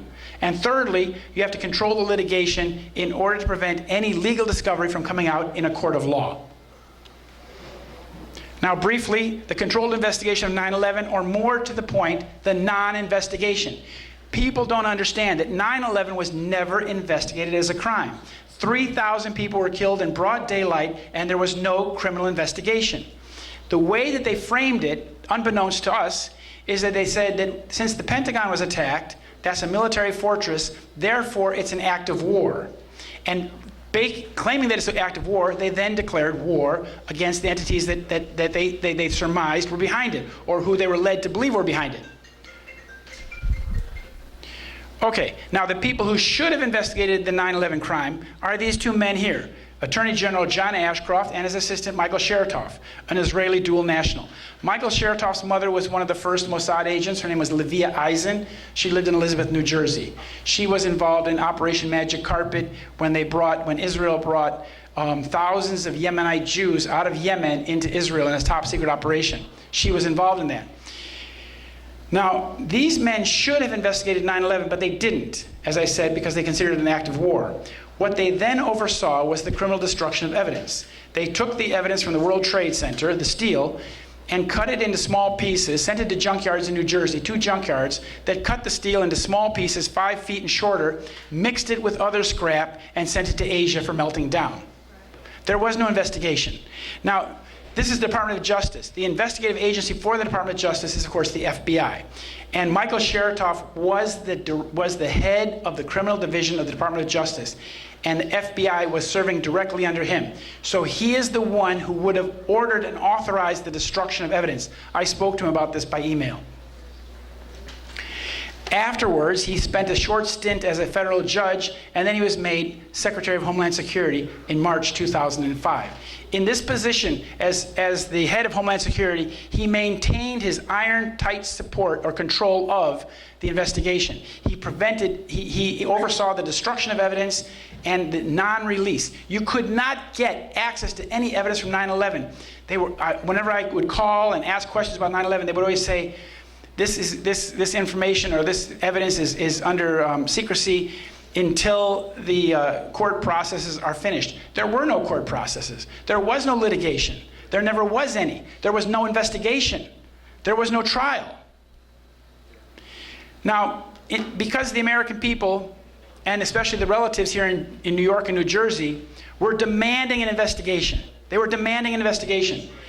But the government wouldn't give it to them. Finally, about 2 years later, George Bush and Cheney appointed some political men to form a commission, and that became known as the 9/11 Commission. After they did their work, 6 of those 10 commissioners went on record saying that it was a U.S. government cover-up. This man, John Farmer from New Jersey, was the senior counsel to the commission, and he said, what government and military officials told Congress, the commission, the media, and the public about who knew what when was almost entirely and inexplicably untrue. Here's the commissioners, Thomas Keene and Lee Hamilton. Thomas Keene said, to this day, we don't know why NORAD told us what they told us.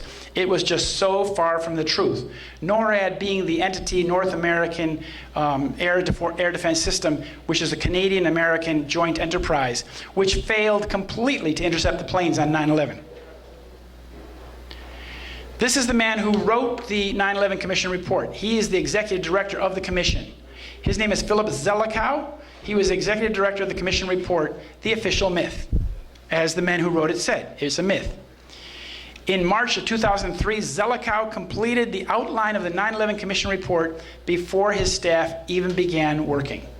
Then what he did is he cherry-picked the data and information that would support his fairy tale and published it. By the way, I want to point out that his PhD from Rice University, his thesis was on the creation and maintenance of the public myth.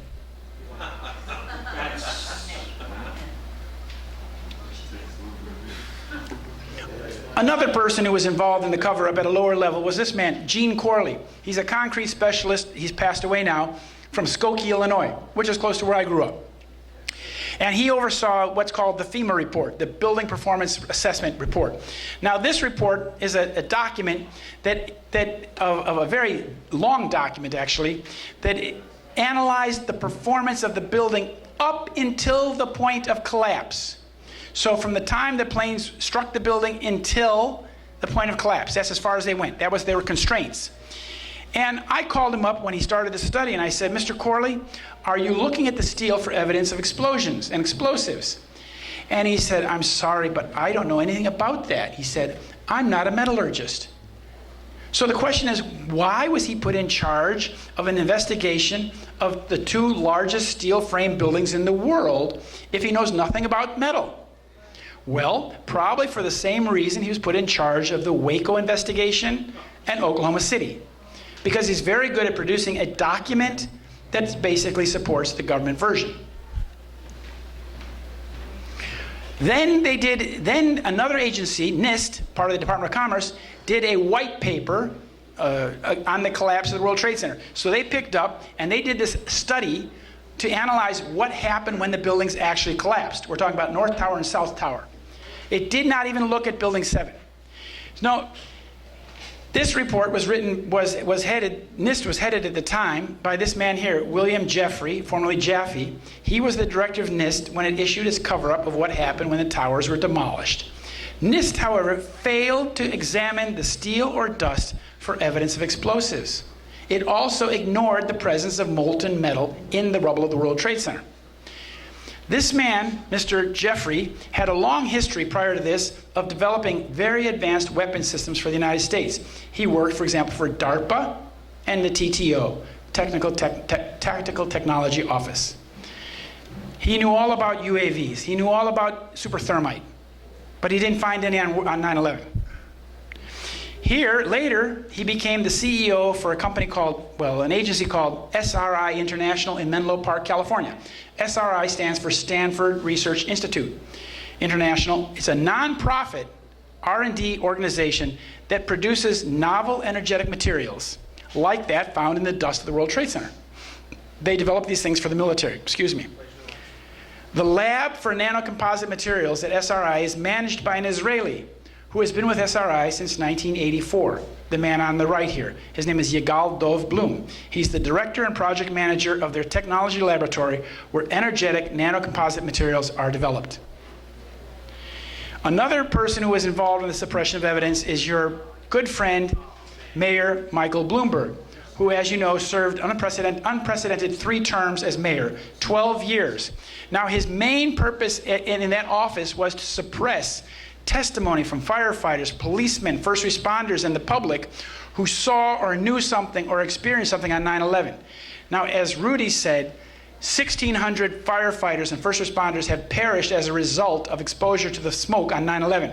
There are 5,700 more men who are seriously afflicted, men and women who are seriously afflicted due to exposure primarily to the smoke that rose from the pile. And in his position, he suppressed them. And I've been to New York firehouses since 9/11. Rudy and I visited Company 52 where in Riverdale, where he used to be one of the firefighters. And I met the head of the fire department there, and I said, you know, you have to approach these guys kind of gently. And I said, and I understand you guys are under a lot of pressure from you know, the mayor and things not to talk about these things. He says, that's for sure. Because they've all been given non-disclosure statements and gag orders that they cannot talk about what they experienced on 9/11. Rudy will tell you, he's tried to talk to them about these things. They are mum. They won't say a word.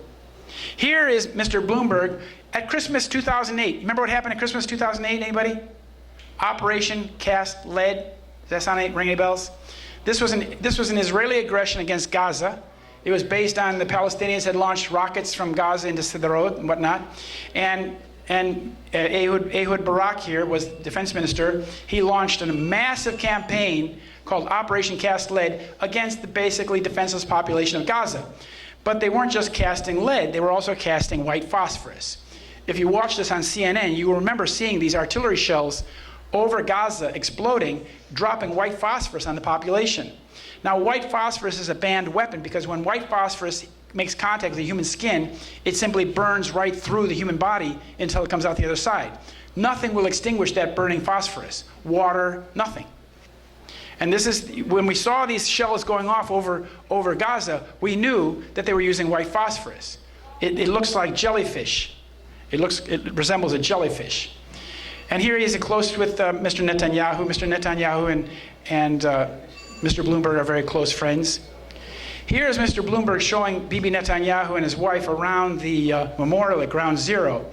And in the video of this presentation here, you can see Mr. Netanyahu wants to see the names of the 4 Israelis who died on 9/11. It's interesting to note that only 4 Israelis died at the World Trade Center, despite the report in the Jerusalem Post that 4,000 Israelis were expected to have been at the World Trade Center or the Pentagon on 9/11. That's as per the Foreign Ministry of Israel to the Jerusalem Post on September 12th. Now, the next aspect is controlling the interpretation. Now, the interpretation of anything political like this comes to us primarily through the media. Now, in this country, we face a very serious situation with the media. You probably are all familiar with this, that basically 90% of the media outlets in this country are controlled by only 6 corporations. So we have a consolidation of media in a so-called democratic country in which we have a virtual media monopoly. Now, one of the media monopolists is this man here, Rupert Murdoch.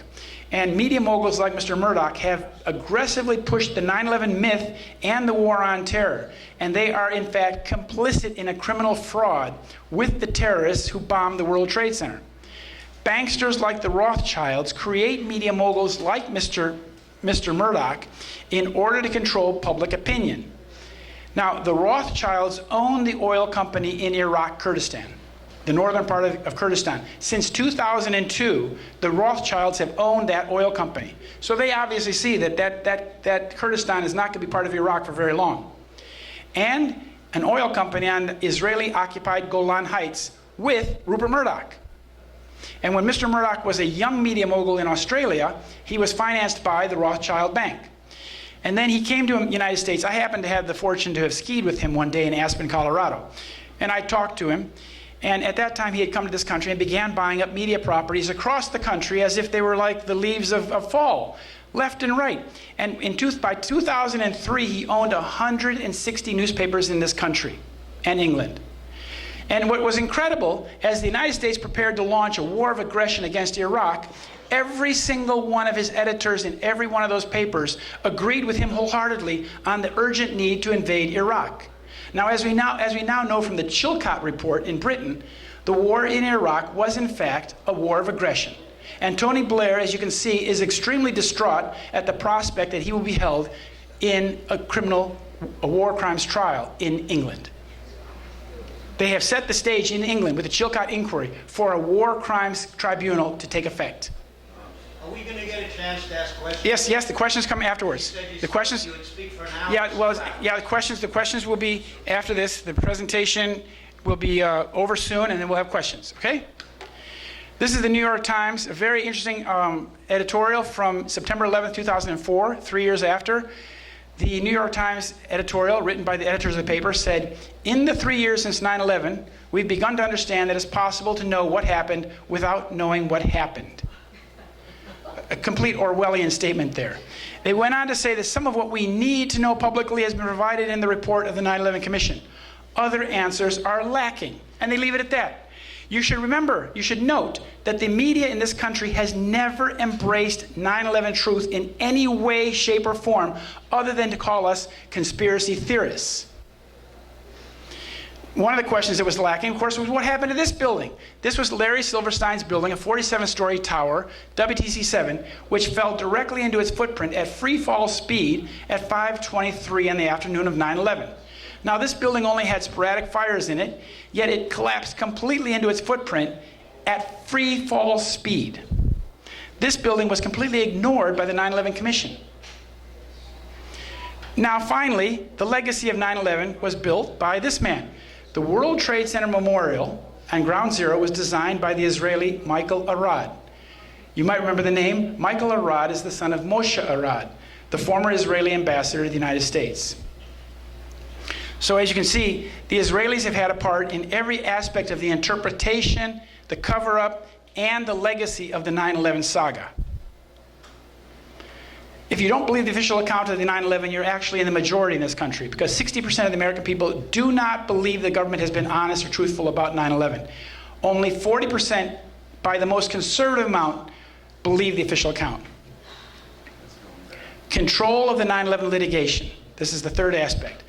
The 9/11 atrocity resulted in approximately 3,000 dead people at the World Trade Center and Pentagon, which resulted in wrongful death suits from 3,000 families who lost somebody. Now, the first 2,900 were basically settled due to the payout, the U.S. compensation fund that was paid out to the relatives. There were, however, 96 families who held out for a trial. They wanted to know who was responsible for the failures that led to the loss of their loved one. These 96 families went into a tort litigation called the 9/11 tort litigation in a Manhattan courtroom of Alvin K. Hellerstein. Now, I discovered there was a serious conflict of interest here because the key defendant in the tort litigation was a company called ICTS, which stands for International Consultants on Targeted Security. It's a Mossad/El Al Security airport passenger screening firm and airport security company based in Holland. Now, that was the key defendant in the litigation because they're the ones who oversaw the passenger screening at Boston Logan Airport, at Newark Airport that day. Now, what the conflict of interest was that Alvin K. Hellerstein's son Joseph is a lawyer in Israel, and his law firm represents that company, the parent company that oversaw security on 9/11. Here's the relationship. It's rather straightforward. That's Joseph, lives on a settlement, Israeli settlement on the West Bank. That's the dad, Judge Hellerstein. Judge Hellerstein handled all the 9/11 litigation cases. His son, however, was an Israeli lawyer for a company called Amit Polak and Matalon, which was the parent company, which represents Kuckerman and Company, the parent company of ICTS. That's called a primary family conflict of interest. It is unethical and improper. So Judge Hellerstein should have recused himself from the case because of this relationship of his son to the key defendant. Now, the tort litigation, the first 2,900 families were settled in something called the 9/11 Compensation Fund. And that money was doled out by the man at the top, Kenneth Feinberg. His wife worked with him in the doling out of this money. And she is an executive member of the United Israel Appeal and the Jewish Federation of Washington. She is also on the board of governors of the Jewish Agency, probably the highest entity in the Zionist hierarchy in the United States. So he and his wife oversaw the doling out of the money to these people. And when the people accepted the money, they signed a non-disclosure agreement that they would not divulge the amount of money or any of the terms in the agreement. Then the other 96 families were dealt with in what I call a judicial war of attrition. Those 96 families in the tort litigation case were dealt with by the judge and Sheila Birnbaum, here the special mediator. She oversaw the settlements with those 96 families who did not accept the taxpayer compensation. She's a lawyer from Skadden Arps. Now, so what we had is there's 96 families in court, and one by one, they were settled out of court, took a payout, and walked away from the litigation until there was no one left standing, which means that the 9/11 crime had a court process in which they never got a day in court. Not once, because the judge had whittled it down. The judge actually excused ICTS from the process by a unilateral decision. He said, "You're just the parent company. I don't see why you're here. You can leave." So it's a travesty of justice. Another key lawyer or judge in this was Michael Mukasey. They belonged to the same congregation in Manhattan, Kehilat Jeshurun. Mukasey was Attorney General from 2007 to 2009. He presided over the 1993 World Trade Center bombing case, which was meant to impress on the American public the idea that Arabs were trying to take down the World Trade Center. They didn't seriously think that they'd bring down the World Trade Center with a truck bomb, but they wanted to impress on us that Arabs were trying to bring down the World Trade Center, so that when the World Trade Center did fall some years later, the Americans naturally thought, well, yeah, of course, the Arabs did it. Didn't you see the movie? This judge also oversaw Larry Silverstein's negotiations with the insurance companies, in which Larry Silverstein received something like $7.2 billion on his $100 million borrowed money investment. Now the question is, what are they covering up? Okay, well, just you can go to the bar if it's too much information for you. But we're almost done here. Please. We're almost at the end. So the question is, what are they covering up? The answer is the government and controlled media are suppressing 9/11 evidence that would expose the official myth as a pack of lies in order to protect the real culprits from being identified. I was writing about 9/11 as a journalist for a weekly paper when 9/11 happened. And as I began writing about this, I realized that the government was lying to us. We were giving a false narrative, and the media was supporting this false narrative. And based on this false narrative, they were going to war with Afghanistan.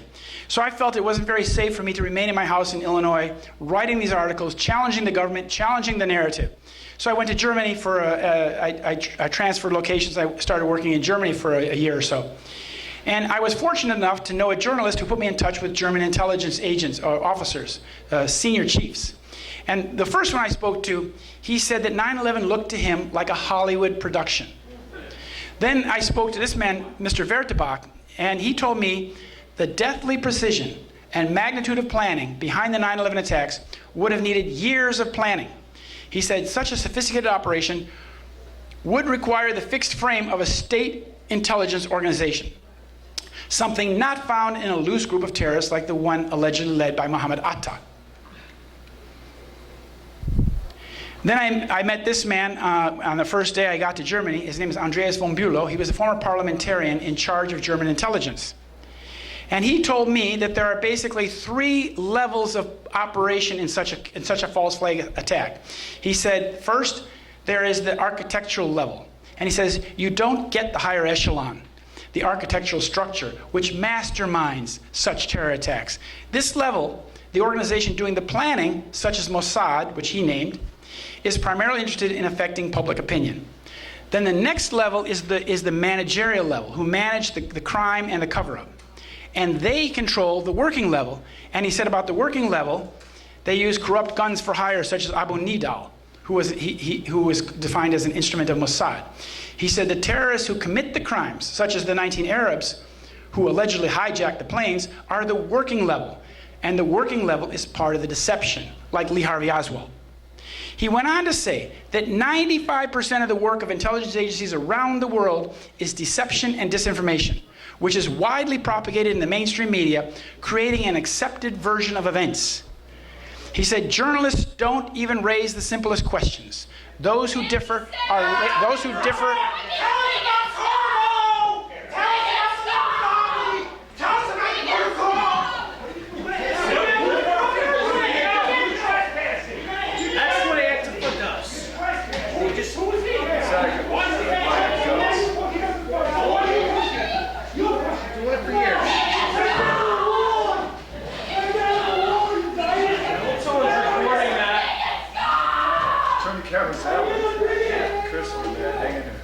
Thanks. Okay. And the thing is that he said journalists don't even raise the simplest questions. Those who differ are labeled as crazy. When I spoke in England, in London in 2005, the BBC interviewed me and they said, Mr. Bollyn, they said, why are you the only American journalist who does not believe the official version of 9/11? And I said, I don't know if that's true. I said, but if it is, it's probably because other journalists who have raised questions have been fired. Because I knew that there were a handful of journalists on the West Coast who had raised questions in the very beginning about 9/11 who found themselves fired from their jobs. I happened to work for a paper that allowed me to write these things. There was no editorial constraints on me. Now, these 19 alleged hijackers, 15 of them lived in Florida, where duplicate licenses were issued for at least 6 of them. Others had reported lost passports. Such duplicate documents are used to create false histories. Now, if you read how this happened, one of these guys would go to the DMV, motor vehicles, on a Tuesday, for example, and he would get a license. This is what the Florida papers reported. The very next day, somebody would call up to the DMV and say, hello, I'm Mohammed Atta. I got my license yesterday, but I moved to a new place today. Can you issue me a new license? Can you issue a new license for me with my new address on it? And the Florida DMV would do that and mail it to him.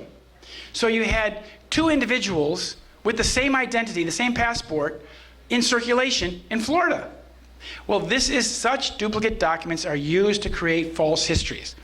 Now, to understand how this is done, I recommend reading this book called The Little Drummer Girl by John le Carré. It was written with the help of Israeli military intelligence in 1982. John le Carré is a British spy master. And in the book, he writes about how the Mossad leaves a false trail for a Palestinian who they want to implicate in a crime that they actually commit in Germany, a synagogue bombing. And then, of course, the Palestinian terrorist winds up dead on the Autobahn.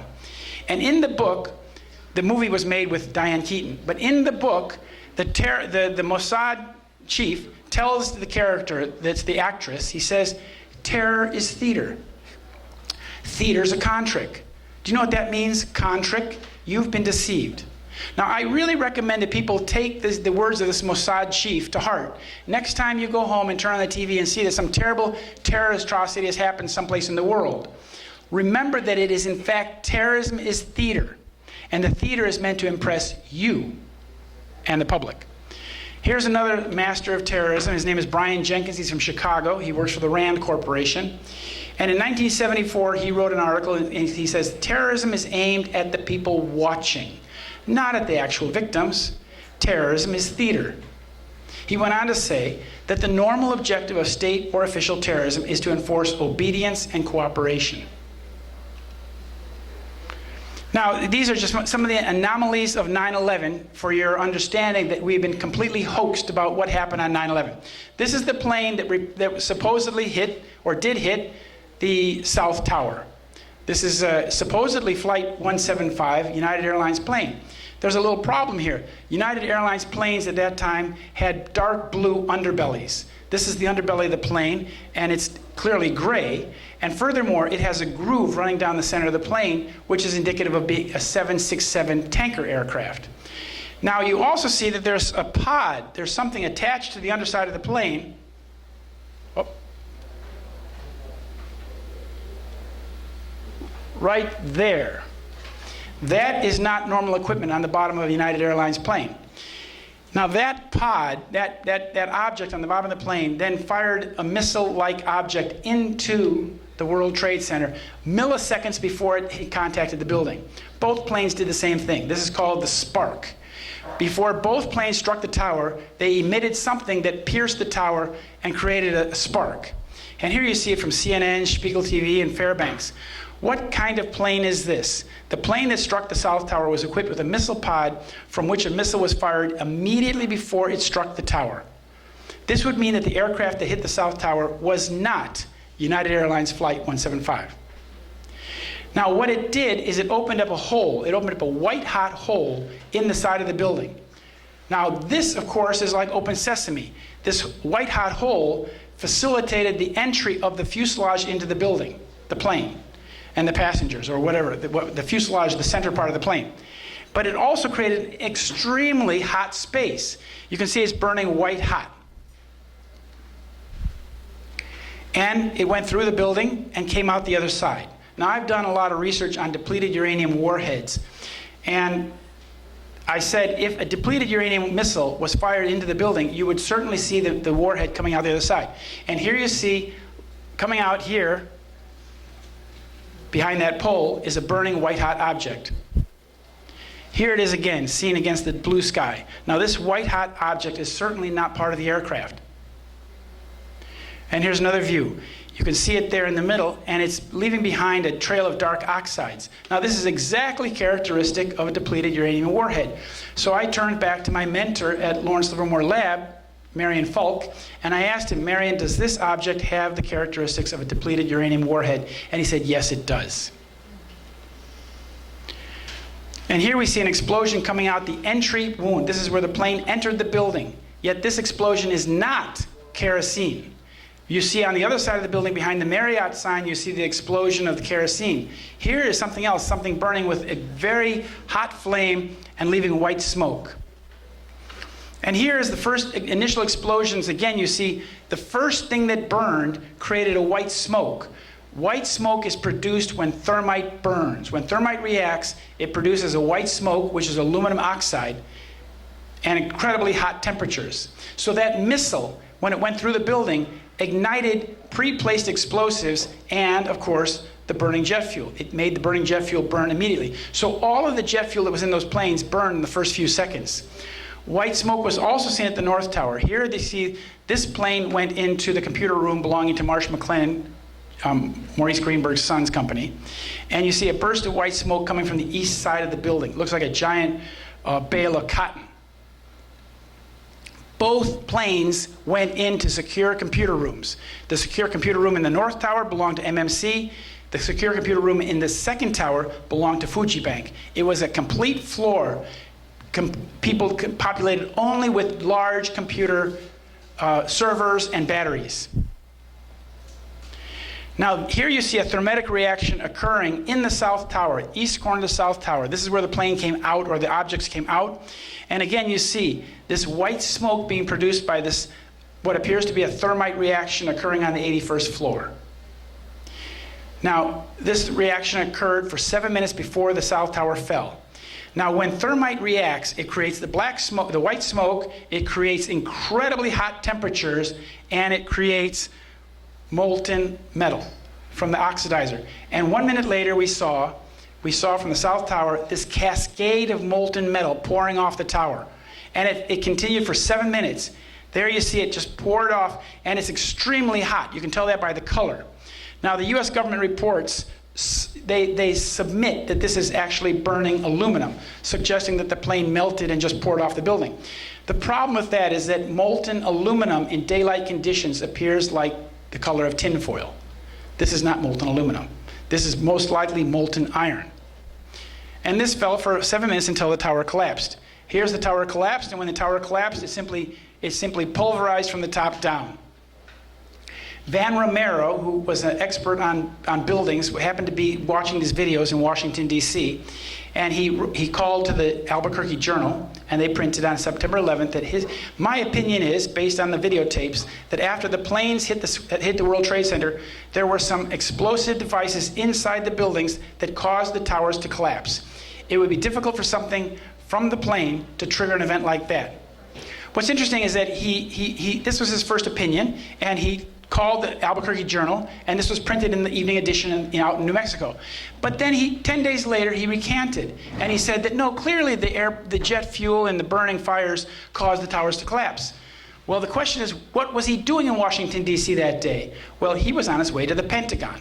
He was on his way to the Pentagon to ask for defense spending for his university, New Mexico Tech. And lo and behold, when he changed his story, New Mexico Tech found itself very well endowed with defense spending money. So this is the pulverization. I'm sorry, there will be questions afterwards. There will be questions afterwards. No, sir. We're not here to hear you. Okay, If you don't like it, leave. what people want to do is ask you some questions. Questions will be after the presentation. The questions will be after the presentation. What about The questions will be after the presentation. Please sit down. If you don't want to, then you can leave. Then you can leave. The door is there, sir. Unfortunately, Thank you. The door is there. you're not going to be challenged. The door is there. on some People, of your statements on your website please, about Jews the door is there. being lawful, Sir, Jews being sir, lawful. please, Maybe you should sir, explain that. please, sir, thank you, sir, the door is there. So the World Trade Center towers were then pulverized, and as I said earlier, these clouds of dust that rolled through lower Manhattan were pyroclastic flows, meaning that they contained fire, like a volcano. And these clouds contained billions of tiny droplets of molten iron. This is a photograph, a micrograph of the dust from the World Trade Center. And as you see from the photograph on the left, you see a lot of balls that look like tennis balls. These are tiny, tiny balls of iron. A larger picture of one is there, an iron-rich sphere. So billions of tiny balls of molten iron were formed at extremely high temperatures, above 2,700 degrees Fahrenheit, during the demolition of the towers. Burning jet fuel or office fires cannot possibly produce molten iron, but thermite can. This is why the government reports have ignored this evidence from the crime scene. These photographs, these micrographs, come from the U.S. Geological Survey of the dust. Now then we have the molybdenum sphere. Sorry, but we are going to have to end at 10. At 10. We have to be completely out of the... Okay, I'm done very soon. I'm done very soon.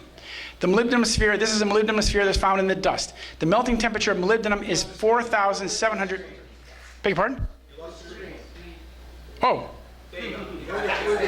Okay, this molybdenum sphere was found in the dust. Now what's problematic about this is that molybdenum has the 4th highest melting temperature on the periodic table. This element melts at basically 5,000 degrees Fahrenheit. Now the reason I'm showing you these images is to show you that the destruction of the World Trade Center was an extremely hot event. I even go so far as to call it an American Holocaust, because the poor people who were trapped above that molten iron were being cooked, which is why they jumped to their deaths. The one lady called and said, "It's very, very hot in here. We're all going to die." She was right. They were being cooked. The temperature of that molten metal was 1,500 degrees Celsius minimum. The reactions that created these particles, these tiny droplets, are in the range of 5,000 degrees Fahrenheit and higher. So you can see that these people were being cooked alive. Now, the only way that such molybdenum droplets can be formed in the dust of the World Trade Center is using thermite that uses molybdenum as an oxidizer. And here we have it. The very top one is aluminum and molybdenum trioxide. There. What this is from the Department of Defense, it simply shows you that molybdenum, or that thermites, basic thermites, have higher energy potential than high explosives. That means that they create more energy per volume than high explosives. Furthermore, it says that potential exists to increase kinetics by size reduction. The third point there. What they're talking about is nanotechnology. When you create these kinds of thermites using nanotechnology, it becomes extremely powerful. Here's an example of a thermite cutter charge used on the box column. There we see it. These are the box columns that held at the World Trade Center. This one was obviously cut with a thermetic charge that cut it like a warm knife through butter. These 47 box columns had to be cut at the same time in order for the towers to fall. There's no way you can cut these things except using thermetic cutter charges. This is what was found in the dust of the World Trade Center. This is a nanothermite, otherwise known as super thermite. These tiny fragments, they thought, when they first found them, they thought that they were paint. But when they heated it up to 430 degrees Celsius, it went off with a bang and resulted in more explosive power than any known explosive. And it created a little bit of white smoke and a tiny ball of molten iron. This is what it looked like up close. The top layer is the thermetic layer. When it burns, it's a nanocomposite of thermite. It burns at a supersonic speed, which is explosive. And it mixed into the matrix of the red layer was also an organic compound, which creates the gas. Therefore, you have a supersonic explosive. That's what pulverized the World Trade Center. And they put so much of this stuff, they put so much thermite in the World Trade Center that the fires burned. They called them the fires burned for 3 months. It was not until Christmas of 2001 that the fires were extinguished. These weren't fires, these were thermetic reactions. And they created this thin blue smoke, which was extremely toxic. Now, the EPA did nothing. The EPA told the people of New York that the air is safe to breathe. A big whopping lie. In fact, these particles were measured by something called a Davis drum, which was on a roof nearby from Davis, California. And when the smoke blew through the drum, they found that the smoke contained huge amounts of nanoparticles. Now, nanoparticles are something that are so small that if you inhale them, you're toast. The reason why they cause so much destruction to the human being is because the particles themselves are so small that they don't stop in your throat or your nose or your lungs. They pass through every membrane in the body until they reach the nucleus of the human cell, which is where they cause cancer and wreak havoc with the human system. And so the people who breathe this smoke, like the firefighters, without any respiratory protection, died in droves. 1,600 firefighters have perished as a result of cancers after 9/11, simply because of exposure to the smoke. There are 5,700 more who are in critically grave conditions due to this exposure. The EPA did nothing. The EPA lied. When the professor from California who was running the aerosol project, when he came to New York City, EPA met him at the airport and they said, "Mr. Cahill, who paid you to do this? Who asked you to do this, and who's paying for it?" He said he assumed that the federal government was monitoring the air quality. He said he was astounded that nobody was. Rather than control the air quality, EPA said the air was safe to breathe.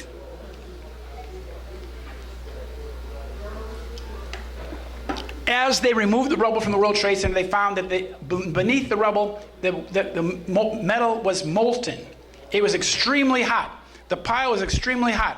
This is because below the pile, thermetic reactions went on for 5 weeks.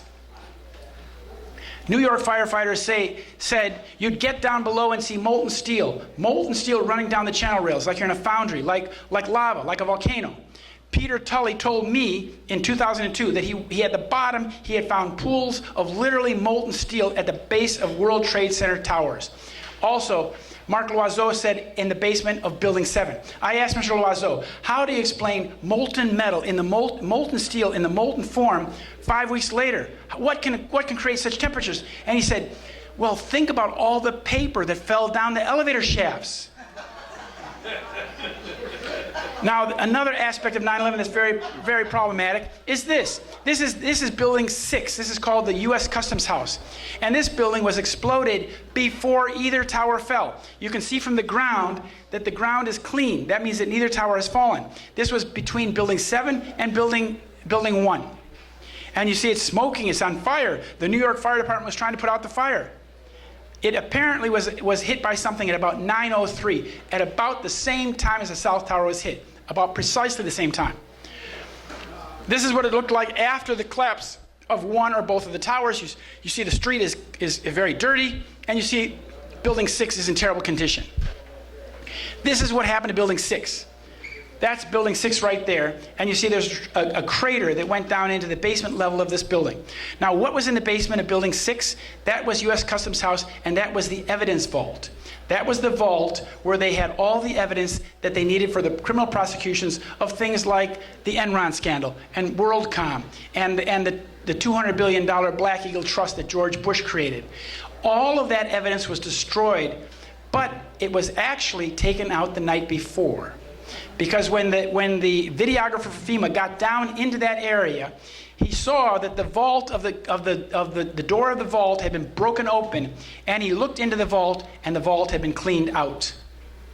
So 9/11 was actually a crime within a crime within a crime. This is the Pentagon. We're told that a plane came across the lawn and smashed into the building. A small problem with that, there's no evidence of a plane, no evidence of a hole, and those cable spools are standing between the plane and the hole. And here we have the diagram from the US government NIST report that says that the plane came through. And they say that the fuselage, that middle part of the plane, acted like a cookie cutter and cut all the way through the Pentagon. I have to tell you right off the top. We have to stop. Okay. We have to stop. Okay. 2 minutes. No, we have to stop. We have to stop. Why? It's We do, 9:20. because we have to be completely out of the building by 10. Okay. Everyone until 2 10. minutes. 2 minutes. I'm done. 2 minutes. I'm done. This is the hole. This is the hole from the Pentagon. Only the FBI was allowed in this area. This is the hole. Only the FBI said was allowed there. These are the men who went into the Pentagon. They protected themselves from going into a toxic area. They were decontaminated afterwards. This is the hole. This is the final slide. This is the hole. We're told that this is where a large Boeing 767 crashed into the ground, but it's a 20-foot hole. And the county coroner went to this hole and he said, I stopped being a coroner after 20 minutes because there were no bodies there. The mayor of the town went there and said, there was no part of a plane there. But we're told there was a plane. Actually, the debris field where the FBI was picking up the bodies and things was about a quarter mile further in the woods here. Okay, so the question is, what do we do? The war on terror is meant to cause distress, confusion, and fear as it enslaves us to an open-ended criminal war agenda. To accept it without resisting is not rational. To do nothing is not an option. This is what you can do to help yourselves: inform, organize, and act. And the final slide. So what kind of peace do we seek? John Kennedy said. Not a Pax Americana enforced on the world by American weapons of war, not the peace of the grave or the security of the slave. Kennedy said, I am talking about genuine peace, the kind of peace that makes life on earth worth living, the kind that enables men and nations to grow and to hope and to build a better life for their children. Not merely peace in our time, but peace for all time. Thank you very much.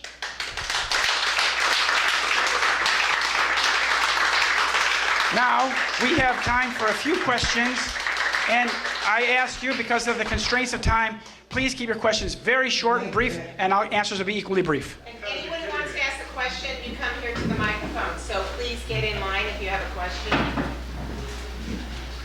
And I have to tell you right now that I'm very sorry, but we do have to end it by 5 of 10. Okay. And Yeah, that's yeah. I'm so sorry. Clean up.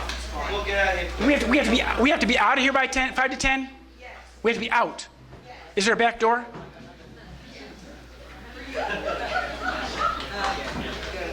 Okay. I read a quote of yours where you said that you had visited Auschwitz, Dachau, and Buchenwald, and you said that you have not seen any evidence of the large ovens in which Jewish prisoners are said to have been burned. My question is, do you believe that 6 million Jews were killed during the Holocaust by Nazi Germany? And if not, what do you think happened to those 6 million Jews? That question is beyond the scope of my expertise. I have no expertise in that. But I have been to those places. I've been to Buchenwald, Auschwitz, Dachau, other places. And as I said, I've never seen any large gas ovens like you said. I've been there. Thank you very much. I don't have any expertise in that subject. Before I get to my point, I want everyone to know that I am supporting one candidate for president, the best candidate there is, who is absolutely the sure winner. I want you to consider voting for him. Please. Okay. Can we have a question, please? We have a very short time. Now, Zionist mechanization did not start in 9/11 or in 1979. It started way before World War I, when Question, please. Question. Okay. Question. Let me get to my question, okay? The United States not duping these things, you know. What's the question? Okay. Why are we? The details you gave, the mechanizations or these enemies and stuff. The best solution is for the United States to get the hell out of the Middle East. Lawrence of Arabia realized that. Question, sir. Why do you want us to get out of there and save what is trillions of dollars? Do you advocate that? That's Oh, yes. I absolutely think that the United States should pull our troops back from the Middle East. Absolutely. completely out of it. Oh, yes, absolutely. Let them kill each other to hell. Well, it's not our. There's no American concern there. It's not our business. We have no. You know, policing the world is not part of being an American republic. We have oceans on both sides. We should bring our troops out of the Middle East. I agree. Thank you. Okay. Vote for Gary Johnson. That's his stance, right? Gary Johnson. Okay. Thank you. Question. Sir, I understand that on your website you call Jews wolves. You quote from the protocols of the elders of Zion.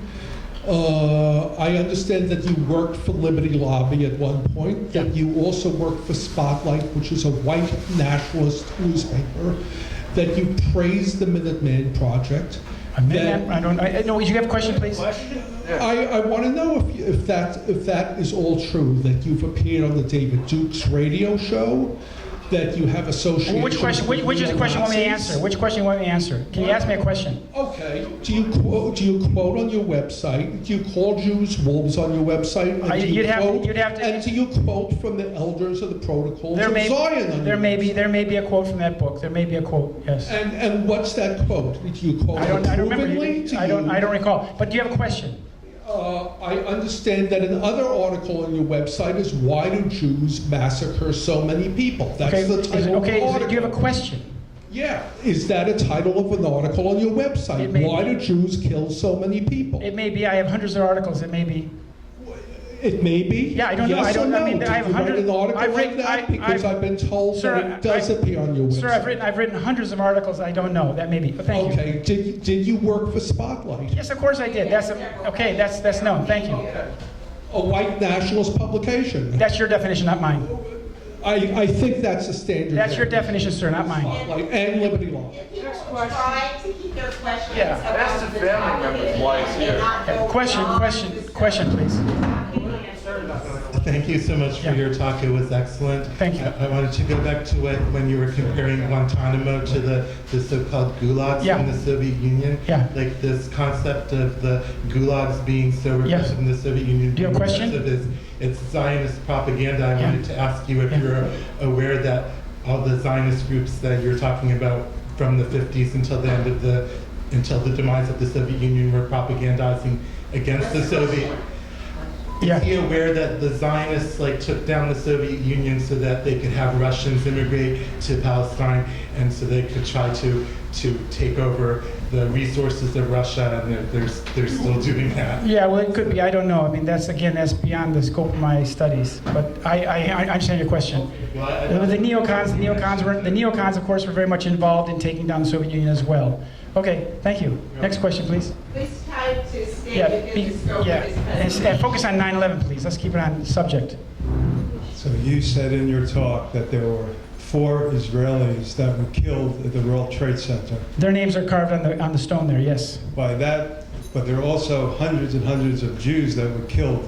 Yes, of at the World course. Trade Center. So Yes. it sounded as if you were saying that. I said there were Israeli. only 4, I said right? Israeli. I said Right, that's Israeli. what I wanted to Netanyahu is the leader of Israel.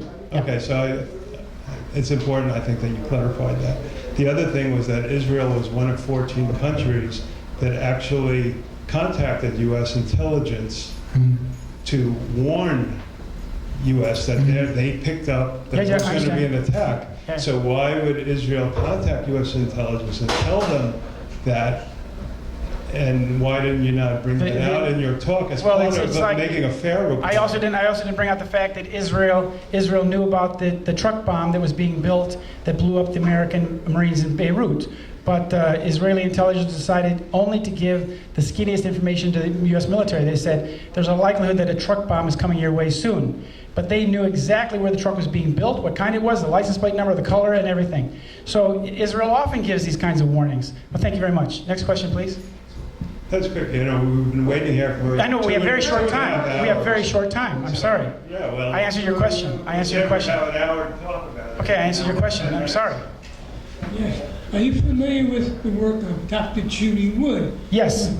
Yes. What's Yes, her- and I wanted to point that out, that the reason I showed that the destruction of the World Trade Center was extremely hot event is because Judy Wood's thesis rests on the idea that it was a cold event. If you read Judy Wood's book in the beginning, in the middle, and the end, she underlines that the destruction of the World Trade Center was a cold event, whereas the physical evidence from the World Trade Center indicates that it was an extremely hot event. Therefore, her premise, her thesis is destroyed. Thank you. Okay. Well, she Thank you. also she actually did a lecture. She came out, her book came out in 2010, 1 year after the discovery of superthermite in the dust of the World Trade Center. It was meant to be a red herring to take people away from the truth. Thank you. Next question, please. Observe, you have not mentioned, and I would like to question you about the involvement of Dick Cheney and the fact that he stood down our defenses on that day, and that he was, of course, linked to Halliburton, which is a company that stood to make tremendous profits on the. I would like you to comment, if you can, on the involvement of Dick Cheney, because my principal contention is that he was the principal conspirator here. Well, Dick Cheney, Dick Cheney's comments to Mr. Mineta, Secretary Mineta, on 9/11, when he said, you know, have the orders changed? He said, you know, that doesn't indicate, that doesn't tell us that actually what the orders were. We don't know whether there were orders to shoot down planes or not to shoot down planes at all. But it does appear that in Shanksville, a plane was shot down. And that was the debris that was found in the woods. But Dick Cheney, whether he's at the architectural level or whether he simply was very good as a managerial level, he doesn't seem to be an architect of the 9/11 crime. But he, as you said, he did play a key role in 9/11.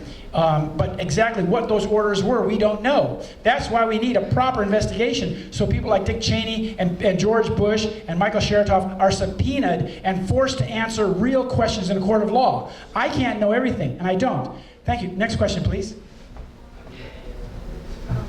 First of all, thank you. It was phenomenal. Can you fix that I read mic? a lot of it, and you answered many questions that I had in the past when I was called the conspirators, when I tried to spread the information that people had presented. One, do you have a team that helps you? Because with this incredible amount of information, I understand you're bright, I understand you read voluminously, and you probably retain. So do you have a team? And number two, sort of an offshoot of that, is that I like the way you presented all the Zionists that are in the government in very critical positions, but not all people in the American government, I think you understand, are not all Zionists. Right. So how could they all be bamboozled? Is it all just money? Yeah, well, it's basic in the U.S. government. It's hierarchical. All institutions in the government are hierarchical. So that when you want to find out who created the NIST report, who's behind the NIST cover-up, you look at the man at the top. And the man at the top was William Jeffrey, for example. Your other question, what was it again? What about the team? Oh yeah, I have no team. I'm an individual. The big book took me 12 years to write. The little book took 5 years to write. And yes, I have both books here. This book I began writing after I went into exile in Europe, and it took me from 2007 until 2012 to finish. And as I said, the other book took 12 years. Both books cost $20. The set is $40, and you can get them afterwards. I have some books here. Come to Westchester and do a presentation? Well, I would certainly be happy to, perhaps in the winter or the fall. Probably the winter. Bye. I don't know if I'm going to be around here this fall. Things are getting pretty crazy in this country. Question, please. Yeah, just one question. Rebecca Roth and Kevin Ryan both put out books, and she's just recently. Have you worked or collaborated with either? Oh no, I haven't worked. Anything? No. Kevin Ryan avoids me, and I wrote an open letter to Kevin Ryan because after my last trip here, I had a copy of his book, and I read it very carefully, and he completely steers around any discussion of Israeli or Zionist involvement. And so on my website, there's an open letter to Kevin Ryan.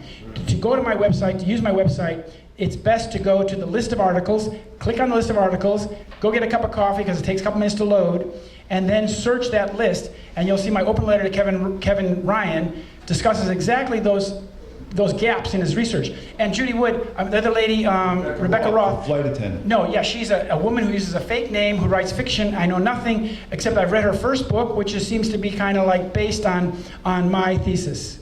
Very much so, all three. Yeah, I haven't read the other two. Thank you very much. Any more questions?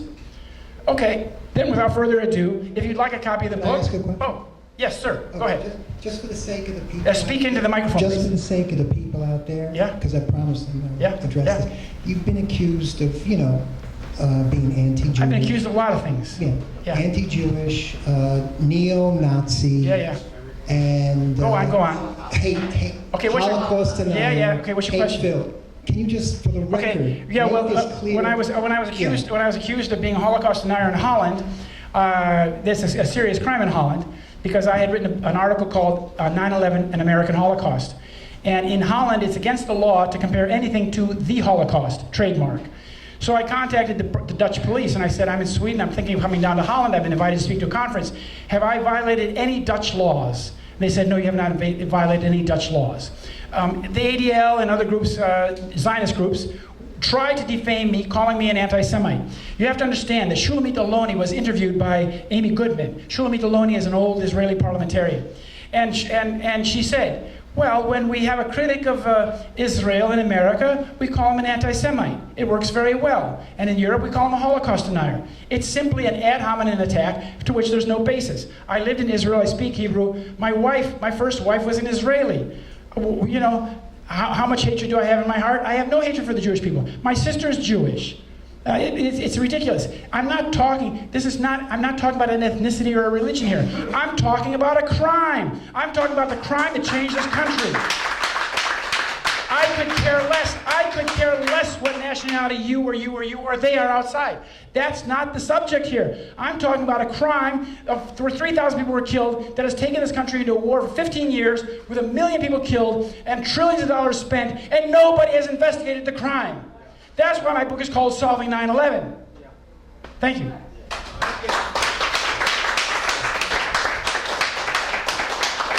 Okay. Oh. Will you be speaking at any 9/11 events this week? Well, it looks like the events in Hartford, Connecticut, the schedule for tomorrow has been pulled due to Zionist pressure, due to what I call Zionist gangster tactics, like these people outside are practicing. And the woman that runs this establishment here, her name is Melissa. She lost $5,000 of business because the Zionists called up to the other people who had rented this hall and forced them to pull out of their deal.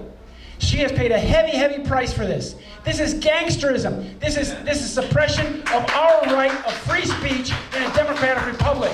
And this is not small change I'm talking about here. We're talking about the crime that changed this country and changed the world. And are you not allowed to talk about it? Are you not allowed to point out the perpetrators? Are you not allowed to pull out the criminal network who did this to us? We live in a kind of Prozac state where we think war is peace. This country is engaged in war around the planet. And if either Hillary Clinton or Donald Trump succeed in their quest for the White House, we will very likely have a war with Iran. Thank you very much. And if not Iran, with Russia. They are dangerously taking this country to the brink of war, irresponsibly. The same woman who brought us to the brink of war over Ukraine with Russia is the wife of the man who brought us into Iraq, Victoria Nuland Kagan. So thank you. Now we have to be very concise with our time. I can sign books over here.